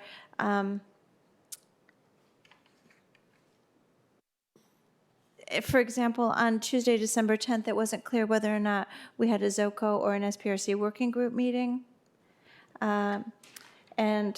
Perhaps when we get to LRPC, we can clarify the GLUP ones. Ms. Johnson, do you know? I have you all down for the December 10th for the working group meeting. For the working group. Okay, so December 10th, there is no ZOCO, but there is the working group meeting for those of us that are meeting to discuss SPRC makeup and process. Correct, and that will be out on the next revisions. Thank you very much. Okay. Draw your attention to, on the 18th, we'll have a new, we'll have the fourth meeting for Crystal Houses. That'll be chaired by Commissioner Schroll, because Commissioner Latami will not be able to chair that. On the 14th, we'll have SPRC for 1900 Crystal Drive. Thank you very much, Commissioners Hughes and Peterson, who are working on that together. And then on the 21st, we'll have an SPRC for Keybridge Marriott. Thank you, Commissioners Giacomini and Bagley, who are working on that. And Commissioner Schroll, I didn't know if you wanted to say anything about the working group. So we had our first meeting several weeks ago to do some kind of preliminary brainstorming about what the makeup of SPRC might look like, what recommendations we might want to make, and what other, what works well and what doesn't necessarily work so well in our current processes. So it was more of a free-flowing conversation to kind of get some initial temperature of where folks are. Our next meeting is on the 25th of this month. Location is still TBD, but so I believe. But at that meeting, we intend to kind of dive deeper into some of the topics that were raised at the first meeting, and hopefully come out of it with some maybe firmer recommendations to kind of tie up at our December 10th meeting, which is envisioned at this point to sort of be our last one, at which point we'll be writing up a memo to you all, bringing that back to the full commission and kind of getting feedback. And we don't intend to make any changes to our process without discussing it as a full commission. So that's where we are. And if you're not appointed to this working group, you can certainly attend. But like a lot of our other meetings, we kind of want to keep the discussion at the small table. But if you're free that night and you want to come, please attend. It is the week of Thanksgiving, which might make it a little tough for folks. All right, long range. Commissioner Giacomini. Thank you. We have concluded our 2 LRPC meetings on the Marriott site, so we will have that start into site plan on November 21st. On November 13th, we are taking up a request for a special GLUP study. Well, actually, we'll start our new process where we will look at it and decide if it needs a special GLUP process and sort of the parameters of that, should we decide that it has to have it. And then also look at the GLUP reprint that is coming up this year. Staff will have some new maps for us and some language to be added to the booklet. We will, on November 20th, have it says it's going to be a Shirlington Community Open House. It's not really a GLUP meeting, but it is a community open house to gather information from folks. And we don't have any drawings or anything for them to have a reaction to, but just more informational and, again, gathering sort of their aspirations and thoughts about Shirlington. And I believe that's going to be held at WETA. Is that correct? Yes. And let's see, there is on the 20th, so the 20th is just the Shirlington. There's no other LRPC meeting. And then December 11th will be, again, a special GLUP study than the Shirlington, a regular meeting. And that location is to be determined yet. We like to try to have things in the area that we're studying, but sometimes just with availability that can't happen. So that one, I'm not sure where that meeting will be yet. All right. Thank you, Commissioner Giacomini. I'd like to now turn to PFRC. Commissioner Lantelmi. Yes, the Fire Station 8 was before the county board at the last meeting. They approved the concept plan and voted for the funding. So they were very happy with what they saw. I was very gratified by that, as was the community. We will be having a 4th and I hope we expect final PFRC, is the 5th actually, PFRC for the Fire Station 8 in December. For the Career Center, we're in that. We had a meeting, let's see, was it last week where we started just playing with massing. The community was literally playing with building blocks, putting them all over the site, the mock-up of the site. That was an interesting exercise. Parking has emerged as will be a very big part of this PFRC going forward. The communities are very, very attuned to that. It's going to be a difficult thing to resolve. Other than that, that's pretty much where we are right now. Great. Thank you, Commissioner Lantelmi, for your work on both of these projects.